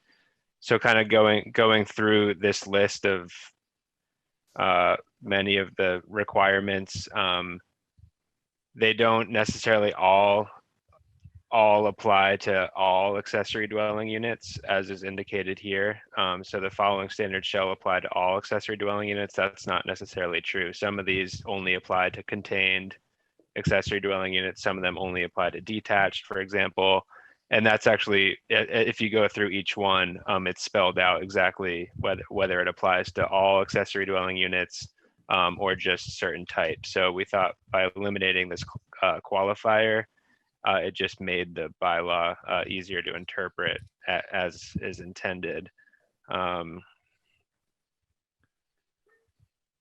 So secondly, this was just a grammatical thing. I thought I had changed all the references to supplemental dwelling units because we're changing the terminology to say accessory dwelling units. So I must have just missed this one here. So just crossing out supplemental and changing it to an accessory dwelling unit. And then finally, we've the planning department has submitted a proposal to change, to alter Article 7, the parking bylaw. And so basically, not knowing whether or not that'll be adopted, we thought basically just to change the language in the ADU bylaw to reflect whatever happens to Article 7, because we wouldn't want there to be a conflict between the ADU bylaw parking requirements and what it says in Article 7. So we just, by putting this language back in here, which is original, this is actually the original language, essentially was parking shall be provided in accordance with Article 7. Putting that language back in here, we felt regardless of the fate of the Article 7, ADU bylaw will be in accordance with that. So whether Article 7 requires 2 parking spaces per dwelling unit with the option to waive it by a special permit, as is required now, or whether Article 7 moves in a direction towards, more saying adequate parking, and the board that gets to determine that, the ADU bylaw will be in accordance with Article 7 if we have this language in there. So it was those 3 changes that were made. Thank you. Yes. Yep. Thank you, Ben. Discussion, part of our deliberation. We're on the board. Anybody want to make a motion? All right, I see Maria and then Janet. Oh, I was gonna make a motion, but maybe there's more discussion, but I guess I can make a motion and we can still discuss it. Correct. So I move that we approve the August 4th revision to this proposed amendment of the ADU bylaw to town council. Very good. Do we have a second to that motion, and then we can have discussion? I'll second. Janet, okay, very good. Janet, you had your hand up, so you can. So I've raised this concern before. I'm concerned that I support this zoning amendment, but I'm concerned that people will not have notice of what's of an ADU in their neighborhood, or supplemental dwelling is attached dwelling unit, supplemental dwelling unit. I get my language correct. And so if someone's applying for a special permit, they're required to notify all the abutters, and the abutters have an opportunity to participate in a hearing before the ZBA. And so for the permit applicants in front of the building commissioner to, going to try to streamline the process, it has sort of an inadvertent effect of disappearing the process for neighbors. And so they may not know that their neighbor has applied for a permit before the building commissioner, and they may not know it's been approved, and they may not know what anything's going to look like until, things, like the bulldozer comes in or somebody starts digging a hole in their yard, the yard next to them. And so this is very similar to sort of my concerns with the temporary zoning, where businesses, next to, may not know that the restaurant is now on the street, and that could affect them. And so they have a chance to talk to the building commissioner and raise their concerns or give a cheer. So I did a draft amendment at the last time we talked about this, and then I did a revision. I tried to make the language a little cleaner. It's not perfect, but I think basically the purpose of the amendment, which I will make a motion to do in a moment. I guess I should I make the motion first and then talk about it?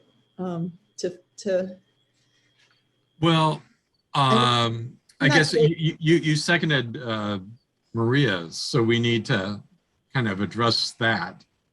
Well, maybe I can just talk about this and then I'll make a motion to amend Maria's motion. Is that okay? I'm not a great Robert's rules person, but I don't want to. Yeah, Chris, help me out here.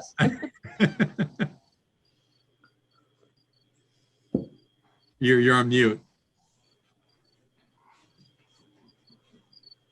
I think you can have a discussion about Maria's motion, and then if Janet wants to make a motion to amend Maria's motion, that would be in order. Okay. And then someone would have to second Janet's suggestion. Okay. Okay, Janet, You're muted. Sorry, I'll wait until there's other discussion, then I'll make my motion. Okay. Let me get people up here. Okay, I don't see any other board members that have comments at this time. So you're welcome to, Janet, if you would like to proceed. I would like to make a motion to amend Maria's motion with the following language.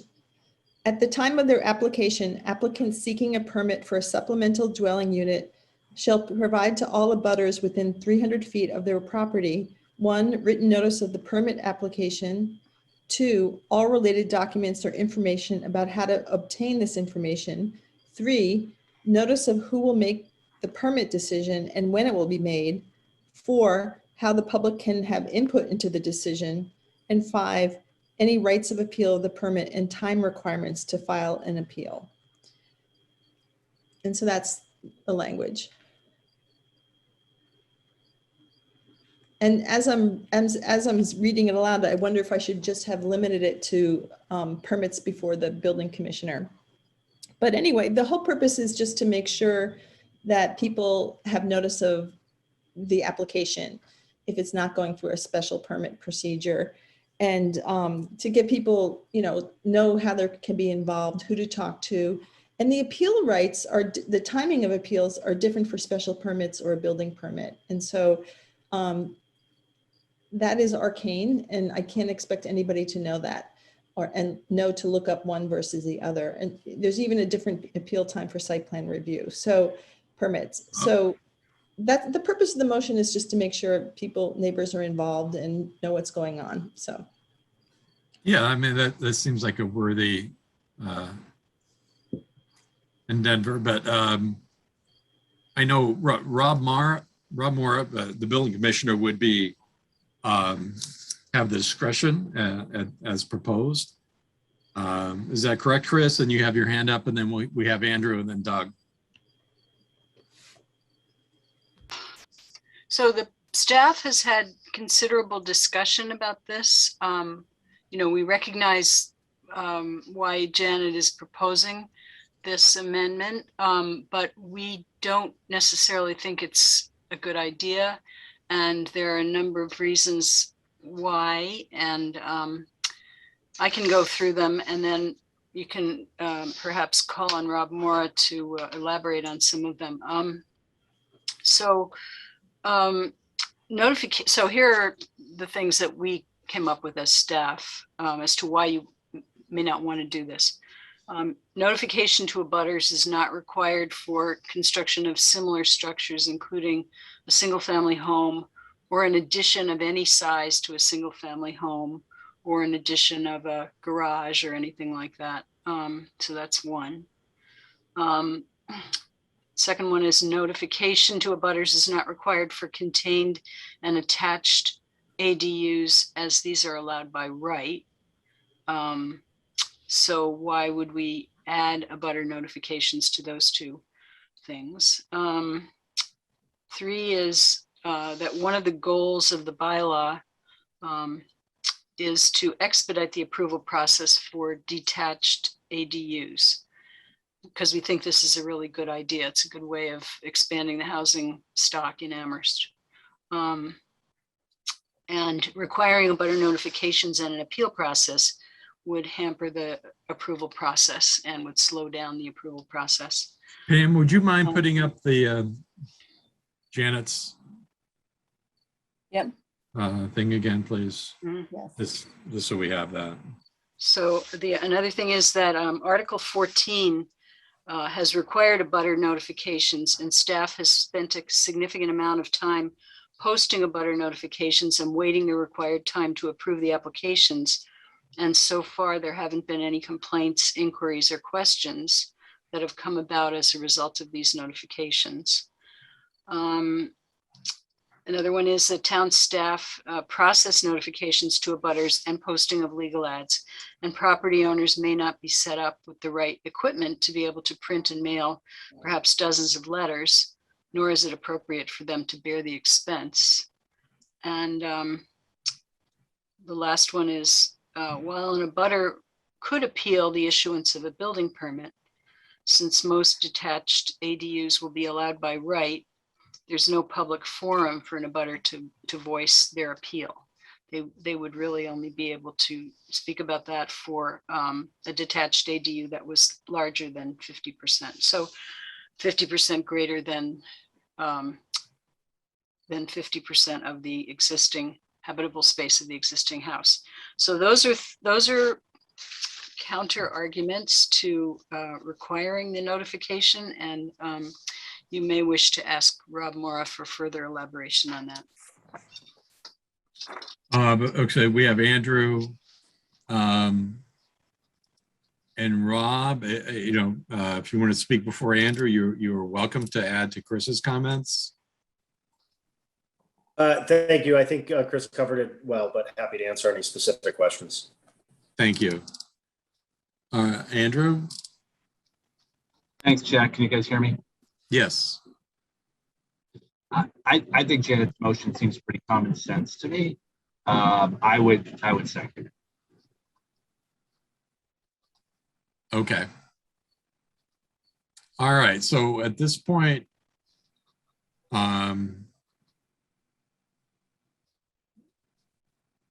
we have two, a second of one motion and then addendum and a second to that. So I guess the thing that would want to vote on is Janet's supplement sort of language to the existing. Maria, you have your hand up, and then Doug, and then Janet. Thanks. If we're still in discussion about Janet's motion, I can do that, or are we in voting mode? I'm not sure, Jack. Well, we can always, after second motion, we're always in discussion. So we can take it to vote when everyone, calls the question, but it seems that the vote would be with Janet's addendum to the town proposal. I guess I still want to discuss it. Is that possible still to do? Oh, absolutely. Yeah. So I think everything Janet proposes basically counter to the definition of what by right stands for. Basically, by right means you don't have to go through this process of announcing to abutters, to getting public comment, to getting more steps in the process. The whole point of making this ADU proposed amendment is to make certain types of ADUs by right, and then certain types with special permit. And so it's clearly defined which is which. And I think that adding all those steps that were listed is sort of negating the definition of this amendment as far as what we're trying to make easier and by right. I think that the ADUs are a great idea. I think it's a bonus to the town. We've already been through all the great reasons why. And as far as it announcing to abutters, I think this is actually a preferred way to add infill housing to our various residential zones. And so I don't think this extra step is necessary. So so that's my part of the discussion. And I guess we're not voting. Yeah, thank you. Thank you, Maria. Doug, and then Janet. Yeah, I guess my comments were pretty closely in line with what Maria said. It seemed like there was a misunderstanding of what by right meant. By right means there really isn't any public, there isn't even a decision to be made at all. There's a review by Rob to make sure it's in conformance with the building code and the zoning code, but there's no decision to be appealed. And so I in order to, I think sort of the text of it doesn't even make sense in the situation of, or in the context of the by right situation. Now, for when the ADU exceeds 50% and there's a special permit, I assume that process is the regular process with notifications and advertisement and hearings. And so, we already have that for when we have a special permit.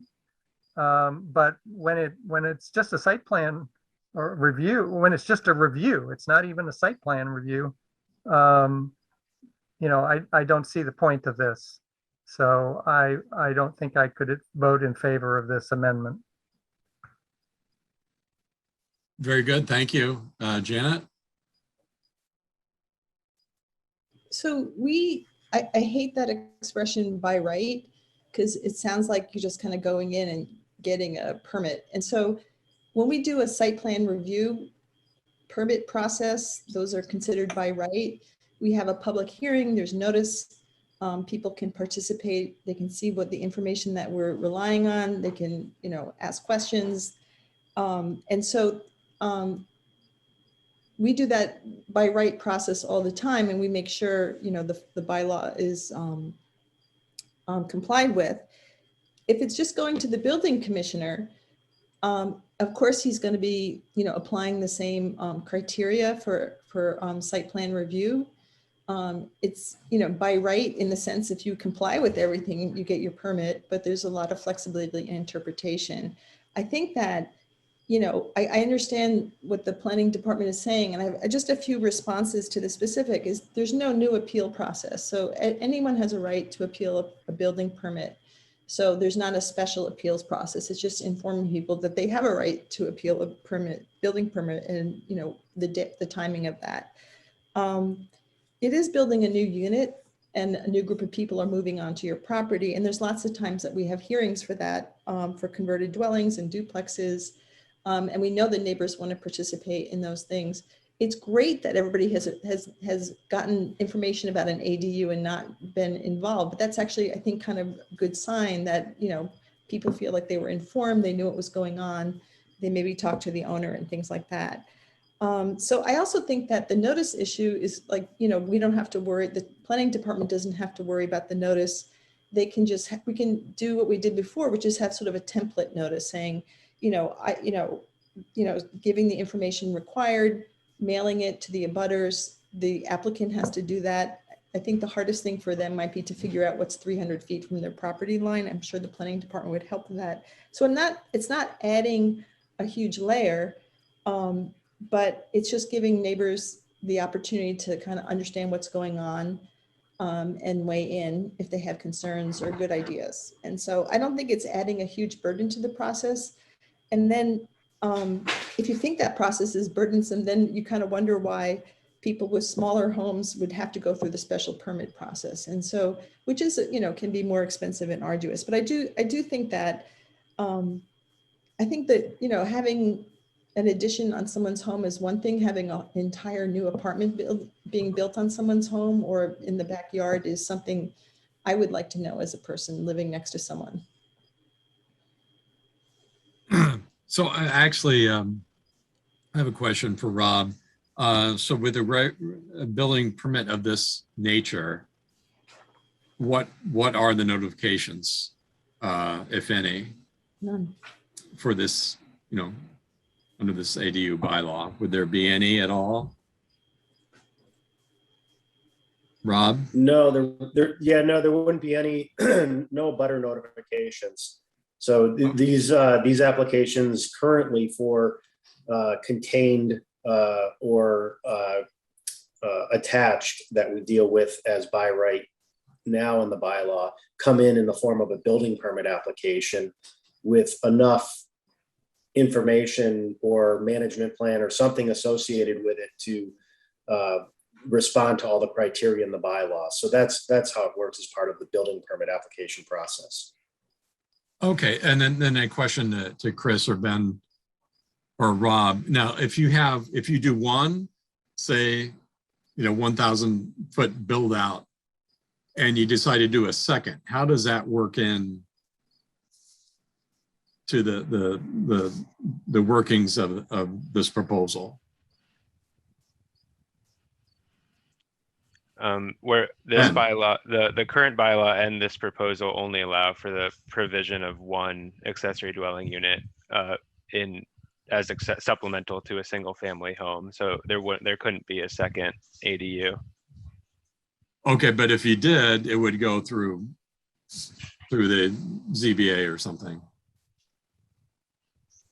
It's not possible. It's not possible. Okay, you're locked at just the 1,000. Okay. Thank you. Let me see. We have Tom and then Andrew.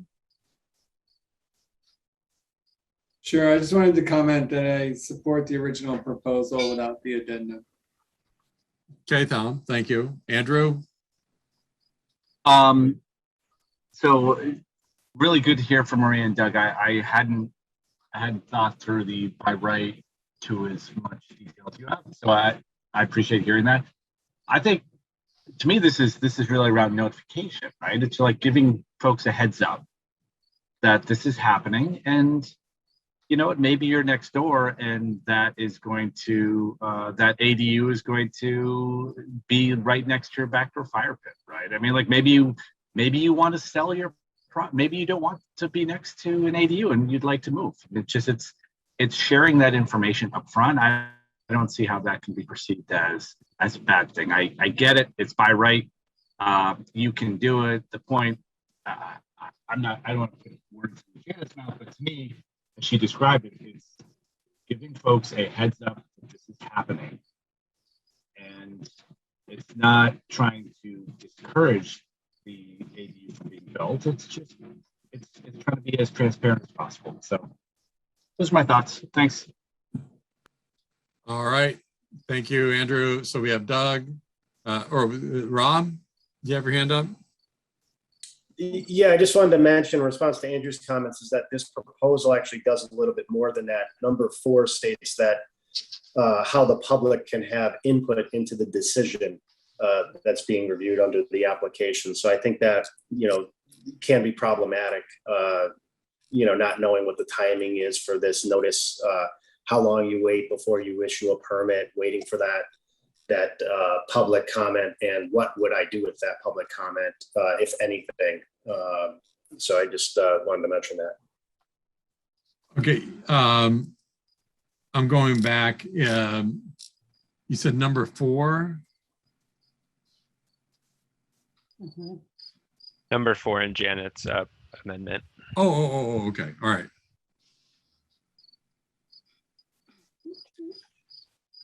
I actually meant a butter. I'm sorry, I put that in there. Okay. I was just thinking about public notice, but yeah, so.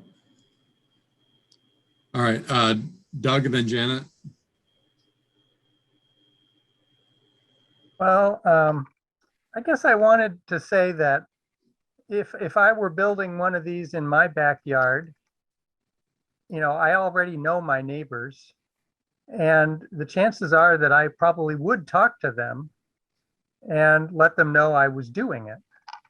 So, I think in reality, maybe I'm unusual, but chances are, all the people that are in wonderful neighborhoods and know their neighbors, there's probably going to be some notification or some communication before this happens anyway, just because people try to be good neighbors with their neighbors. Thanks. Thank you. Janet, then Tom. I'm sorry, I had my hand up for saying to replace the word public with a butter. I'm sorry. Okay. That was it. All right. Tom? Sure, just a quick comment. To piggyback on Doug's, I think if I didn't know my neighbor, I probably wouldn't want their opinion about whether or not I'm putting an ADU in my yard or not. So I think, if I'm allowed to do this by right, I would like to maintain that opportunity and the path to do that in the most efficient way. Yeah, it seems like there, several avenues how this, goes, but to me seems fairly innocuous. So no other hands. So on the motion that on Janet's amendment to the ADU as proposed by the town, let's do a roll call. Maria?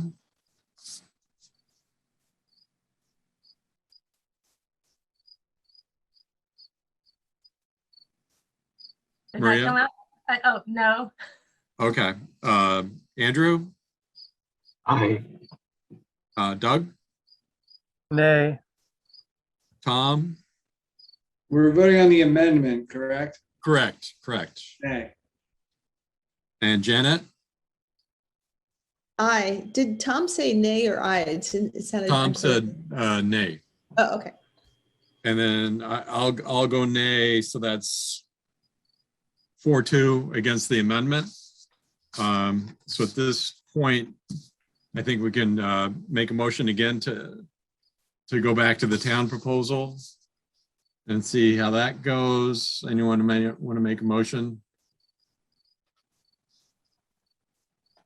to the Article 5, accessory uses, section 5.011, supplemental dwelling units as proposed? Tom? That was already made. The motion was already made and seconded. Okay, so we can take a vote on that without a second or anything. Okay, so let's vote on that, the original motion, and which was seconded for the proposal as presented by the town. Maria? Approve. Andrew? Nay? Is that nay? Approve, sorry. That was approve. Sorry. Approve, okay. Doug? Approve, recommend. Recommended. All right, Tom? Approve. Janet? Recommend. Okay, and I'm gonna approve there. So that's 6-0. Good discussion. And that concludes our deliberation on a couple of bylaw hearings that we concluded a couple weeks back. And so the next item is old business. No old business. Okay, new business. We have a SUB 2022-01 11-13 East Pleasant Street, Archipelago Investments LLC. Discussion and vote on a request to extend the 45-day review period for a preliminary subdivision plan. The application is described as follows. Request approval for 2-lot preliminary subdivision plan under MGL Chapter 41, sections 81L and 81S. And that includes map 11C-275, 276, 277, 309, 310. And this is all in the Beachy zoning district. So may I speak to this? Yes, Chris. So Archipelago submitted a subdivision application, preliminary subdivision application for 11 and 13 East Pleasant Street. And it is, the intent of it is to freeze the zoning on the property. The planning board is required to act within 45 days of receipt of this application. The application was received on July 12th by the town clerk, and the 45 days expires on August 26th. So Archipelago is asking you to extend the 45-day review period, and they are asking that you actually hold a public hearing in late September or early October, preferably at your meeting on September 29th, to hold the public hearing on this. So that's their request. And then I have some more explaining to do after you vote on the request. Okay, Doug? Yeah, I guess I'm puzzled why they submitted it if they don't want us to act on it. And I'd like maybe Chris to explain why we wouldn't want to just act on it. Well, you need to hold a public hearing in order to act on it. So that's the second part of my explanation. I've actually scheduled a public hearing for, I think it's next week, next Wednesday, August 25th. But my understanding is that we would not have a quorum. I reached out to planning board members to find out if they were available on August 25th, and 4 members said no. 1 member said yes. And I think I didn't hear from 1 or 2 members. So anyway, my current plan and what we've proceeded with is to advertise a public hearing for August 25th, with the understanding that we would open the public hearing, not take any testimony, and continue the public hearing to September 29th. Now, you can vote. So tonight you can't vote on the subdivision plan since the public hearing wasn't advertised for tonight. If a quorum of you shows up next Wednesday on the 25th of August, you could vote on the subdivision plan. You can also vote tonight to extend the time in which to review. And I don't know why, well, I know that the applicant wasn't available tonight for a public hearing, which is why we didn't advertise a public hearing for tonight. I don't think he's available next Wednesday either, but whatever. So exactly why he wants to extend the 45 days and why he doesn't want you to act on this application, I'm not really clear on that, and he's not here tonight to explain himself. So I can just, you know, talk to you about the mechanics of this request. Rob Mora may have further description of what it is we're doing here, but I have not heard from the applicant about why he's requesting to extend, other than that the fact that he wasn't available for tonight, and tonight was one of the dates that I offered as a public hearing.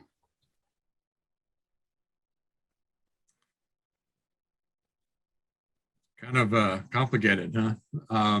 Maria? I guess I would like to know the mechanics. I'm not, do you have any idea what the technical result of this ask is? Like, I don't understand the sort of logistics of what this is doing. I probably should at this point, but I don't quite understand. Is this something that's part of, in order for him to get 11 East Pleasant to fruition, or does this have to do with something else? I'm not clear on how this is part of that process, Chris, I guess. May I further explain? Sure, Chris. Jack? So the planning board has been considering two amendments that would affect 11 and 13 East Pleasant. And one of them was inclusionary zoning. And the applicant has bought into that and is proposing 11 units of affordable units as part of his 90 units overall. He didn't know how the mixed use building would turn out. He knew that the planning board was considering it, and but he didn't know what the result would be. And so I don't exactly know what his thought process is there. Now that you've made a recommendation to recommend that 40% of the ground floor be something other than residential, and you have also put in a condition on your site plan review approval that if such a change were to come about, then he would have to come back to you with a revised site plan review. So essentially he's trying to preserve the zoning as it is. And as I said, he's agreed to going along with inclusionary zoning. He may decide to agree to go along with mixed use buildings. I don't know. But he wants to kind of preserve his options. And the way this mechanically works is that when there's a change in the zoning bylaw proposed, a landowner can submit a preliminary subdivision plan on the property that he owns or is concerned about. And then that preliminary subdivision plan goes through a process with the planning board, usually within 45 days. And the planning board either says, yes, we like it, or no, we don't like it. But whatever the outcome of that preliminary review is, the applicant then needs to file a definitive subdivision plan within 7 months of the end of the process with the preliminary plan. And if he does that, and I think then would need to get approval on the definitive plan, then the zoning on his property is frozen for a period of 8 years. So it is kind of a convoluted process, and I've seen it happen before. I think, what's his name? Scott Nilsson used it on the property on Southeast Street when there was a proposal to rezone that property. So that's kind of my understanding of the situation. You know, I'm like utterly confused why you are speaking on for the developer and the developer isn't here. It doesn't make sense to me. But thank you for that, Chris. Janet? So I think like maybe I think I'm right on this, Chris. So if the town council did adopt the mixed use zoning amendment now, it would apply to 11 East Pleasant if they hadn't done that. And so it's kind of like a checkmate in a way. So that's what I understand. And then there's all these different points. Okay. So I have to say I'm totally in favor of delay. I think it serves us well on this board since we're overworked and the planning department is too. So I would be happy to push this to October so we didn't have to think about it until then. But September 29th is fine with me too. Any other discussion amongst the board?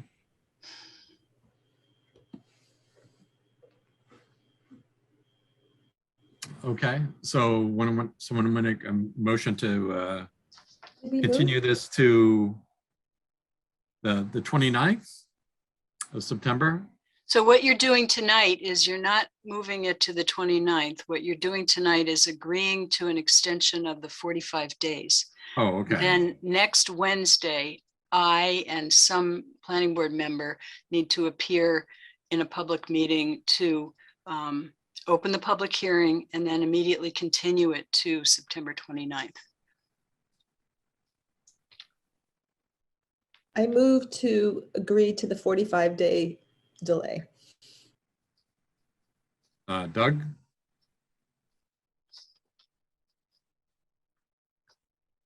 Well, I wasn't going to be responding to Janet's motion.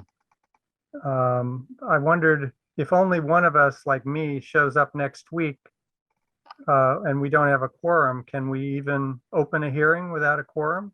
Yes, you can. And you can say that the reason that you have to continue it immediately is because of the fact that you don't have a quorum. Okay, and then so let's suppose that the planning board decided to continue the hearing for another 45 days at the end of September, and then another 45 days after that. How long could we do that? And at the same time, does the 8-year duration of the freeze keep getting pushed back by 45 days, or is it fixed from the initial date of submission?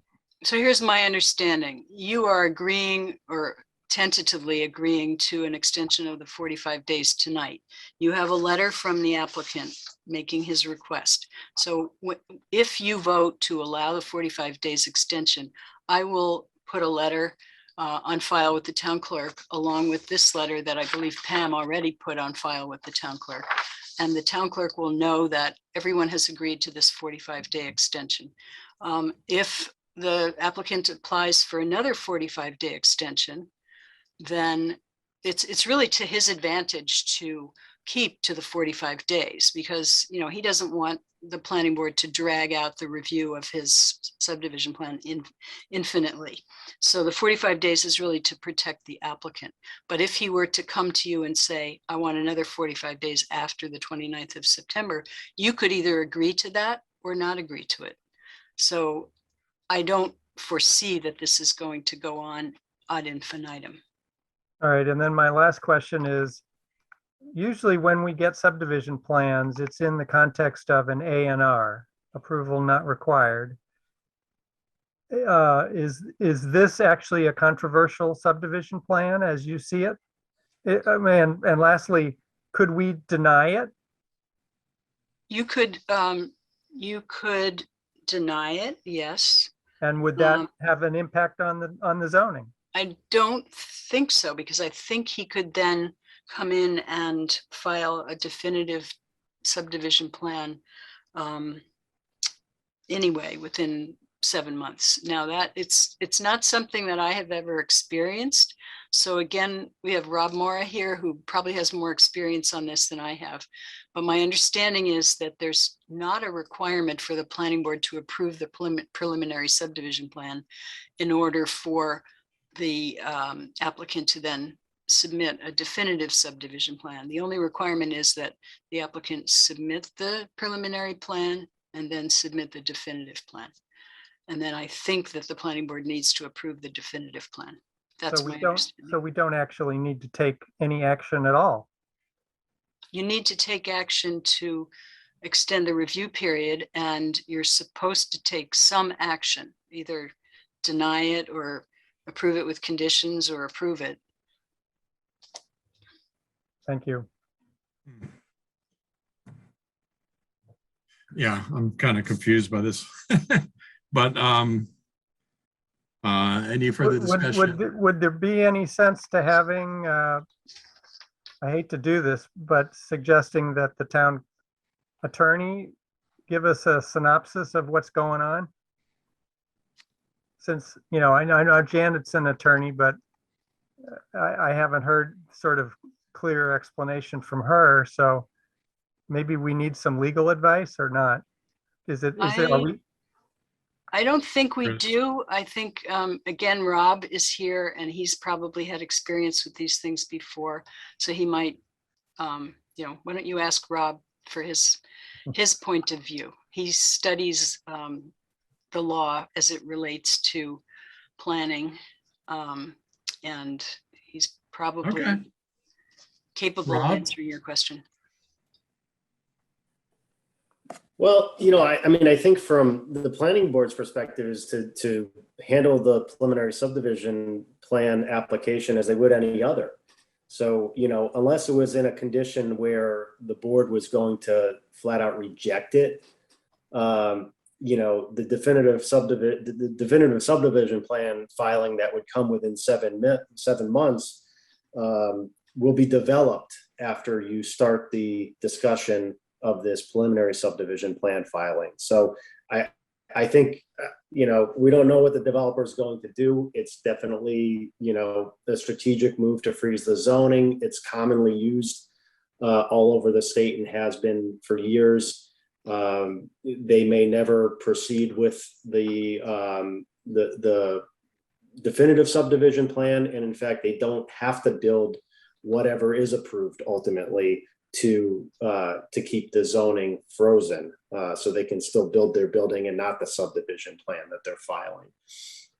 So to me, you know, you just go ahead as you normally would and hold the hearing and work with the developer to finalize a subdivision plan if they're choosing to do that. Thank you. Janet? So this is, I think when the time comes, hopefully in October or September, I think we could all use a little help on subdivision plans and the requirements and things like that. So I think we could probably use some background information on that. Having personally never dealt with a subdivision plan, I'd love that.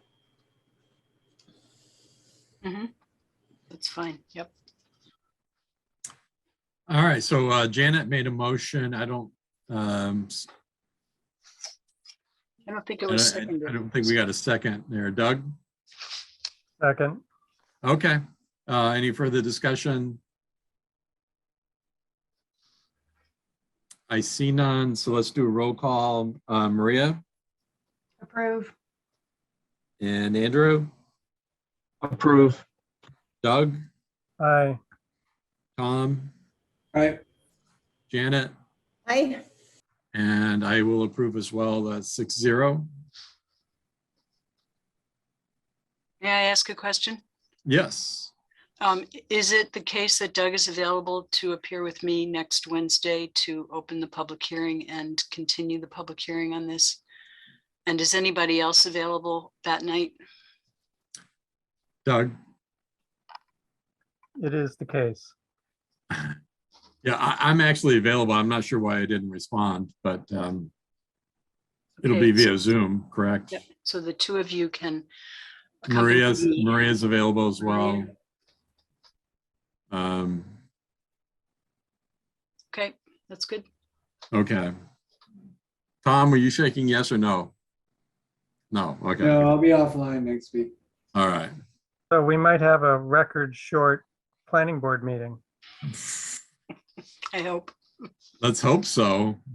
Pam would like that, right, Pam? I think I've recruited Nate to help me with Zoom that night. I have next Wednesday off, Jack. Oh, geez, all right, I'm here for the record short meeting. okay. All right, so next items, topics not reasonably anticipated 48 hours prior to the meeting. No topics. Okay, Form A, A&R subdivision applications, No A&Rs. upcoming ZBA applications. Yes, Yes, okay, and we'll make it short and sweet because I actually made couple of, or a slide, honestly, one. So, move you guys, there we go. So there's actually two ZBA applications that are going to go before the ZBA on September 9th. The first one is for a property at 37 Fairview Way, and it is a request for a special permit to allow an increase of the number of residential units converted dwelling from 1 to 2 under sections 3.324 and 10.38 of the zoning bylaw. The proposal is to convert an existing garage studio into a 1-bedroom dwelling unit. So currently there is a garage space that has been converted into a studio, which is being requested to convert it into a 1-bedroom dwelling unit that's going to be primarily used by family, but could potentially in the future be used as a rental unit. So that's number one. And then number two is 149 Pomeroy Lane, which could be familiar to you. The planning board actually endorsed an A&R plan back in February of this year. So these folks, the Powells, Michael and Adriana, are requesting a special permit to allow a flag lot. They are proposing to build a 5-bedroom home on that lot. So those are the two coming up on September 9th. So the question would be, does the planning board want to review either one of these?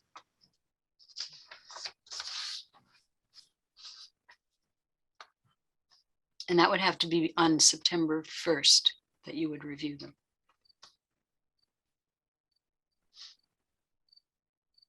So I have just a question. In the first one on 37 Fairview Way, is it kind of like dealer's choice, like the owner's choice, whether to go with an ADU or converted dwelling? Is it kind of, because that could be an attached supplemental dwelling unit, right? So it's not an attached, it's unattached is my understanding. Oh, it's a garage. Okay. Correct. Okay, so they could take either route. It's just up to which one they want. Assuming that it's under the square footage requirements. I think converted dwellings don't have a square footage limit. Okay. If I'm not mistaken. Okay. I think you're right. Okay.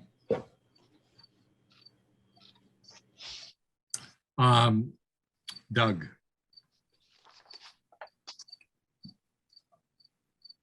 Well, first I wanted to say the street is Farview, not Fairview. Oh. And then I wanted to ask Chris, I don't think the first one is really worth our time, but the second one, I guess I was wondering whether Chris thought it was unusual in any way or might be educational for us to look and think about it. If you wanted to know more about how flag lots work, it might be worthwhile for you to ask for a review. Yeah, that's kind of, I think I would be in favor of that. Mm-hmm. So should I ask the applicant to come to you on the 1st of September to present this plan? But we looked at it on February 3rd. You looked at the A&R where they were carving off the flag lot from, they own a big lot, and they have a frontage lot where they exist, where their existing house is, and they created a flag lot as part of the, they carved off a flag lot on which they want to build this new house. And so you saw the A&R plan, which is just merely property line changes. And now they're coming with a location of their new house, and they're showing the driveway to the new house, and they're going to be showing a grading plan for that driveway and probably some planting around it. And so that's what they're required to do. Okay, Andrew? I just was trying to take advantage of the fact that we haven't even hit 4 hours yet. And I was going to just make a joke about Christine giving her a free pass and not asking her to come back to the plan. Nothing serious. Sorry for the extra time. Okay. Doug? Yeah, if the flag, I mean, I guess if the flag lot's already created, then maybe we wouldn't really learn anything by looking at the Pomeroy Lane property. I guess I would be interested to know why, if the flag lot was legal, why they have to come to the ZBA to build a house on it. That's what the zoning bylaw says. So any flag lot? If you want to build a house on any flag lot or build anything on any flag lot, you have to have it approved by the zoning board of appeals as a buildable lot. And in the old days, there weren't very many requirements to do that. You really just needed to come before the ZBA and present the A&R plan. But since then, we've gotten more strict about it, and now we require location of the house, location of the driveway, probably location of walkways to the house from the driveway, grading plan. If there's any kind of peculiarity with regard to drainage, they would show that, although that isn't really required for a single family house, but often the ZBA does ask for information about drainage. And then they also request a planting plan and a lighting plan. So because these flag lots allow houses to be built behind other houses, they don't want the new house to be annoying to their neighbors. So they require a public hearing where the neighbors are invited to come, and they have to present more information than a normal single family house. A normal single family house doesn't require this kind of scrutiny at all. It's just a building permit from the building commissioner. Thank you. And based on what I've heard, I'm not sure this is worth our time either. Yeah, unless other people disagree. Yeah, I agree. I think both of these items are going to be adequately regulated by ZBA. I don't see why we would encumber either of the developers with an extra meeting, as ZBA is going to have the purview on this. So Andrew? I completely agree. Okay. So I think we're okay. Chris, with not Okay. seeing these? That's good. Okay. So upcoming SPP, SPR, SUB applications? You have a review of Mr. Robolewski's changes to 446 Main Street, and that's a special permit because that property is newly acquired by him, and it does have special permits on it already. So he's going to be. What's the house? What's the address again? It's 446 Main Street. It's right next to 462 Main Street. It's where Okay. John Robolewski is proposing to have a little driveway connection into that property next door. And so he's coming before you on the 29th of September about that. And You also have Amherst College coming before you on the 1st of September, and they're going to be showing you a wayfinding sign system. And the planning board is required to review any signs that are on private property that are not in the educational zoning district and that are not in the public way. So there are, I think there are either 12 or 16 signs that you'll be asked to review, but they're going to present to you their entire wayfinding sign system, and then we'll narrow it down to the particular signs that you're going to be reviewing. And other than that, there may be some, there's a property on Main Street, and we just met with an applicant today who's going to be applying for site plan review.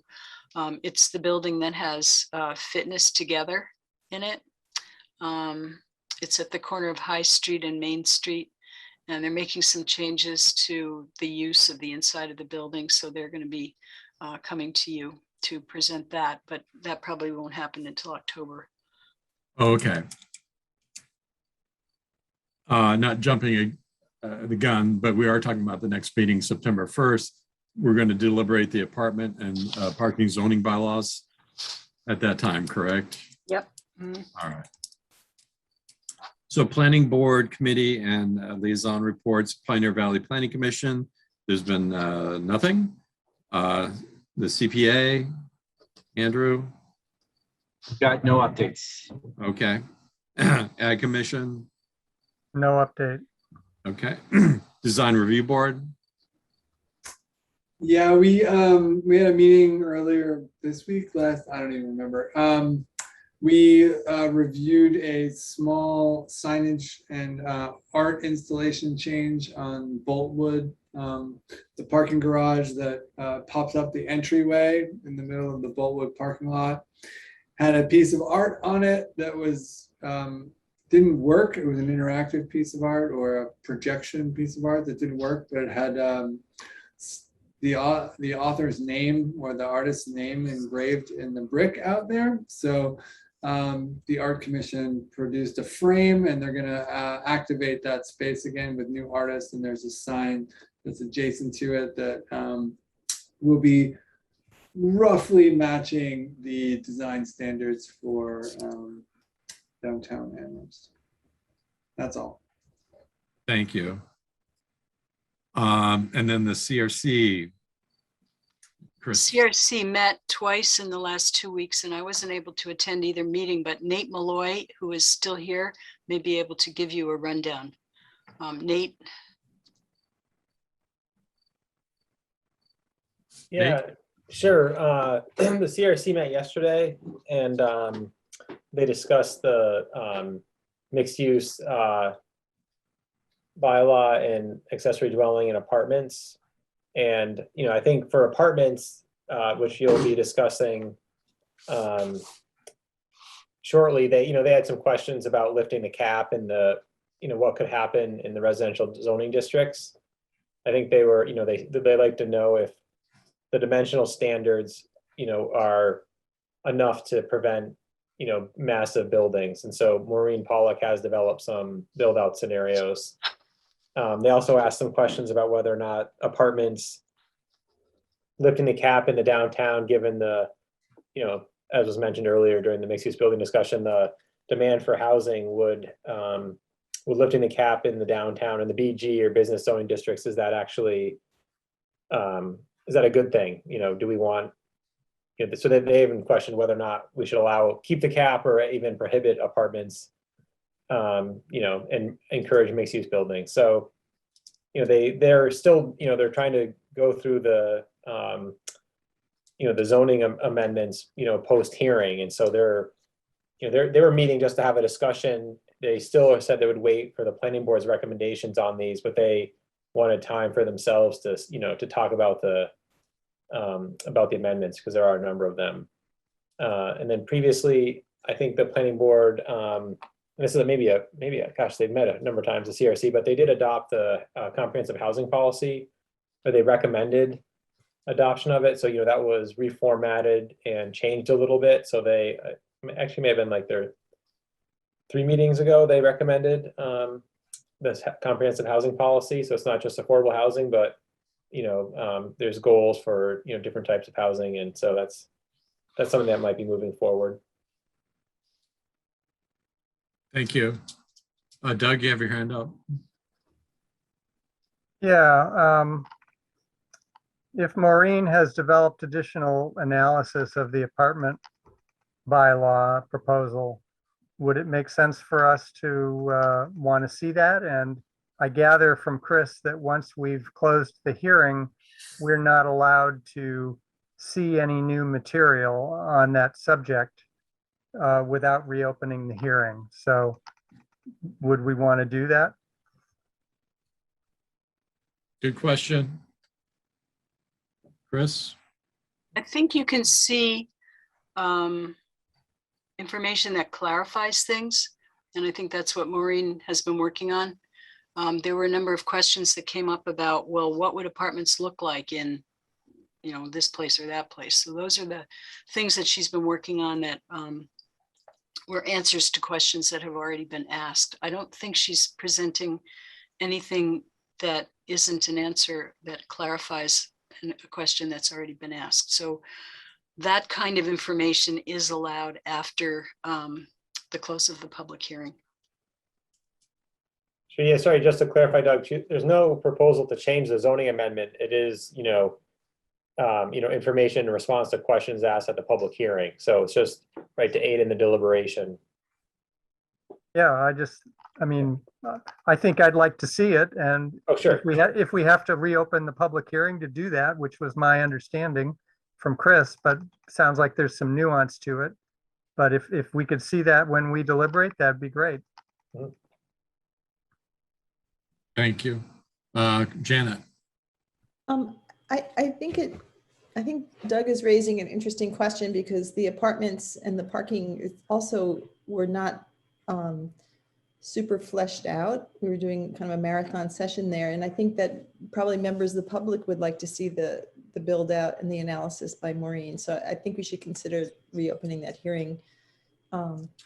So it's just I don't know what new information is. If it's not, what would be new information that would require opening a public hearing if it wasn't material like that?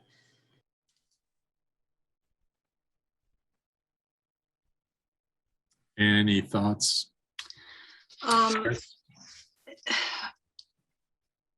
What would happen if you decided to reopen the public hearing is that you would tell us that, and then we would advertise it in the Daily Hampshire Gazette, and we wouldn't be able to hold the meeting on the 1st of September. We'd have to put it off probably till the 29th of September, because that's your next meeting. We've already missed the date for a legal ad for the 1st of September.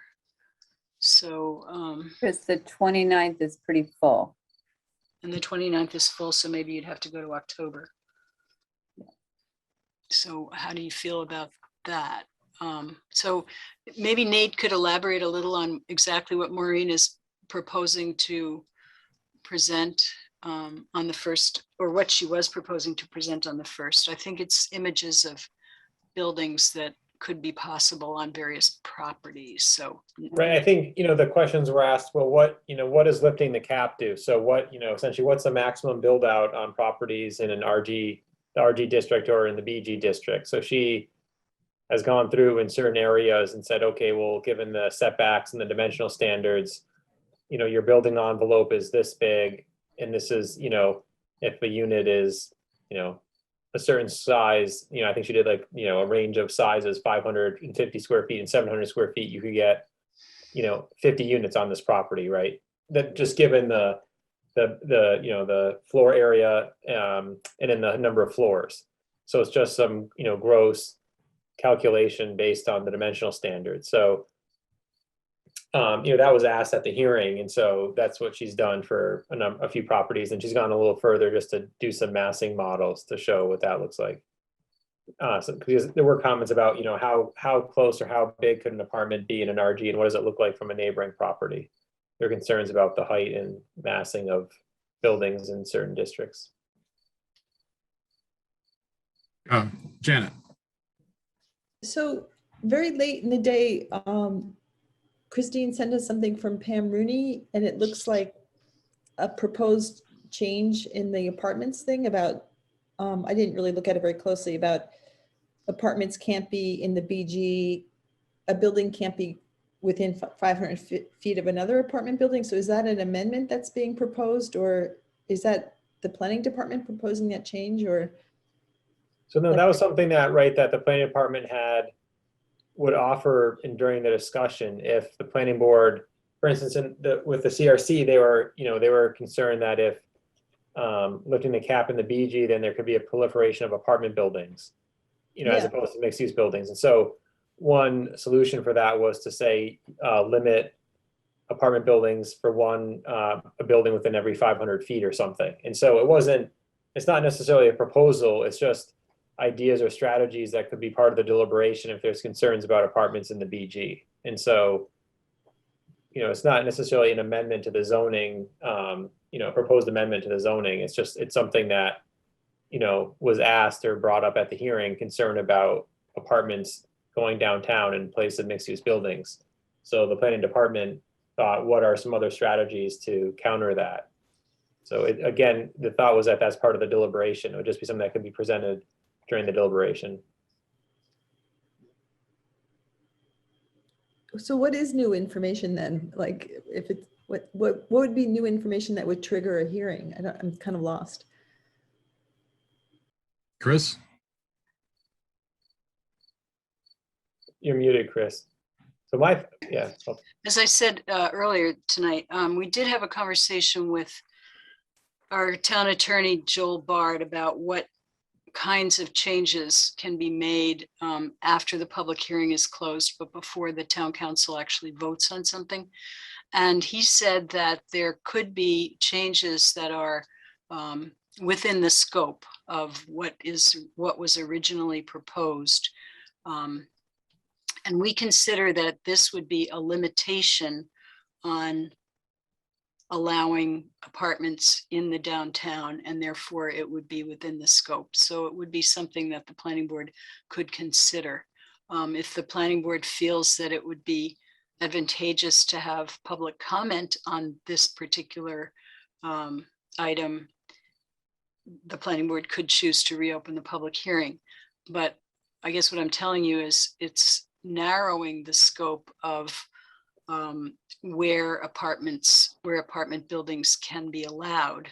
It's not broadening the scope. So it's really something that's more limiting, and that means that it is within the scope. So I wouldn't necessarily think that, you're more likely to get negative responses from developers than you are from residents, in my opinion. But if you felt that it was enough of an issue and you wanted to invite public comment, you could reopen the public hearing.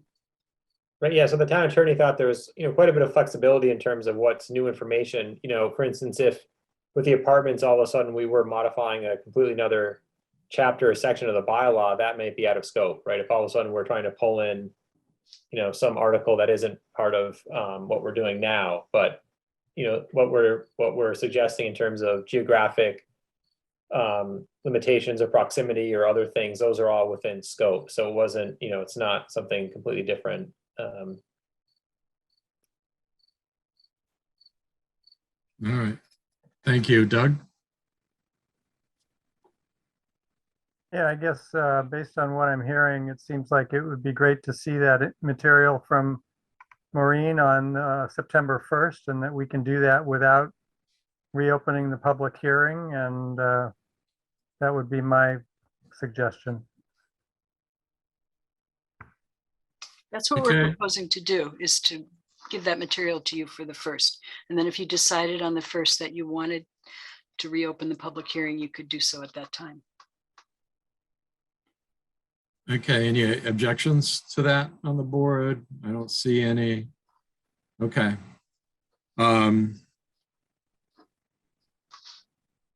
Anything else? The CRC, Nate? No, I just had one quick thing for Andrew with the CPA committee. I thought, although maybe no updates now, but I thought the CPA round was being changed, that the proposals would be available starting next month or maybe at the end of this month. Is that?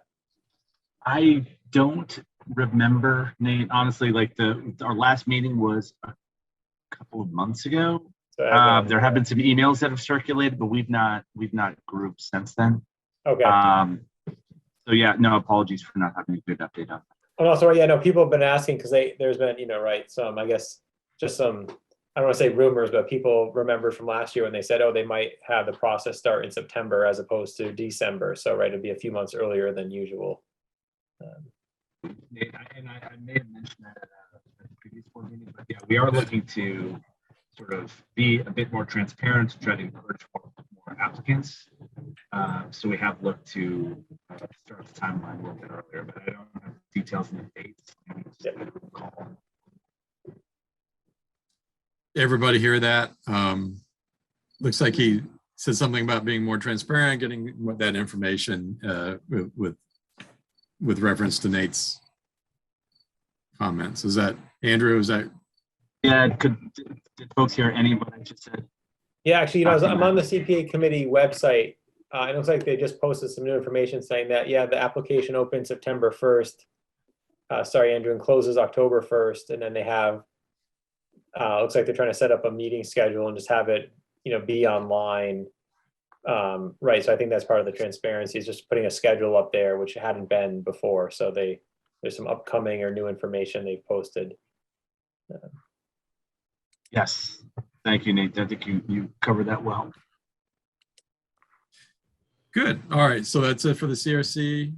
Yes. Yep. All right. Yeah, they're still waiting. Like I said, they're still waiting on the planning board recommendations for zoning amendments. So, it's an interesting thing where there's a dual, a joint hearing and then both boards deliberate independently, but they're still waiting to hear from the planning board on the zoning amendments. Okay. We got through 2 tonight, so something.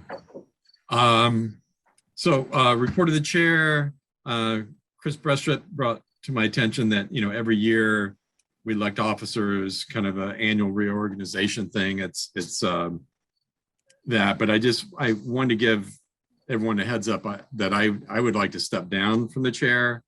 If someone like Doug Marshall, who is the vice chair, wants to step up, I'd be supportive of that. But I would like to kind of take a load off my plate for this next year, and just want everyone to know that. Those are my intentions. So, but yeah, so that'll be September 1st. We'll elect, officers again, and, it's not a big deal usually. So, just want to give people, where I was at. So, and that's it for the report of the chair, report of staff. So just to add on to Doug has his hand up. Oh, sorry. I'll wait until another point in the meeting. I have a couple of questions about things that have been just mentioned. Okay. Well, the meeting's coming to a rapid close. You might want to speak now. Okay. The 2 questions were, why are we not having a meeting in the middle of September? And are there other additional zoning amendments that the planning department is working on and will be coming our way? I know there's the 2 we talked about tonight. There's 2 more we deliberate about, but there's been at least one other, the one on the BL. And then, there may be additional ones. That original list we got from town council was much longer. Yeah, there's about 6, Doug, that are going to be coming in October. No. We're up to 18 at this point. So we have the BL overlay that we haven't finished yet, and that Nate and Rob are still working on. We have demo delay, which is something that Ben Breger is working on with the Historical Commission.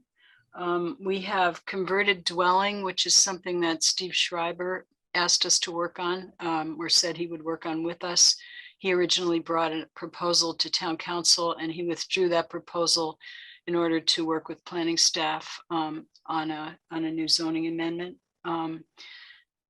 And we also have been asked to look at kind of smaller changes to the apartments, such as creating a triplex or quadruplex use category. And so we will probably be looking at that. And I'm sure that there are other things as well, but they don't come to mind immediately. But may I also continue on with a train of thought, which is attached to what Jack was talking about.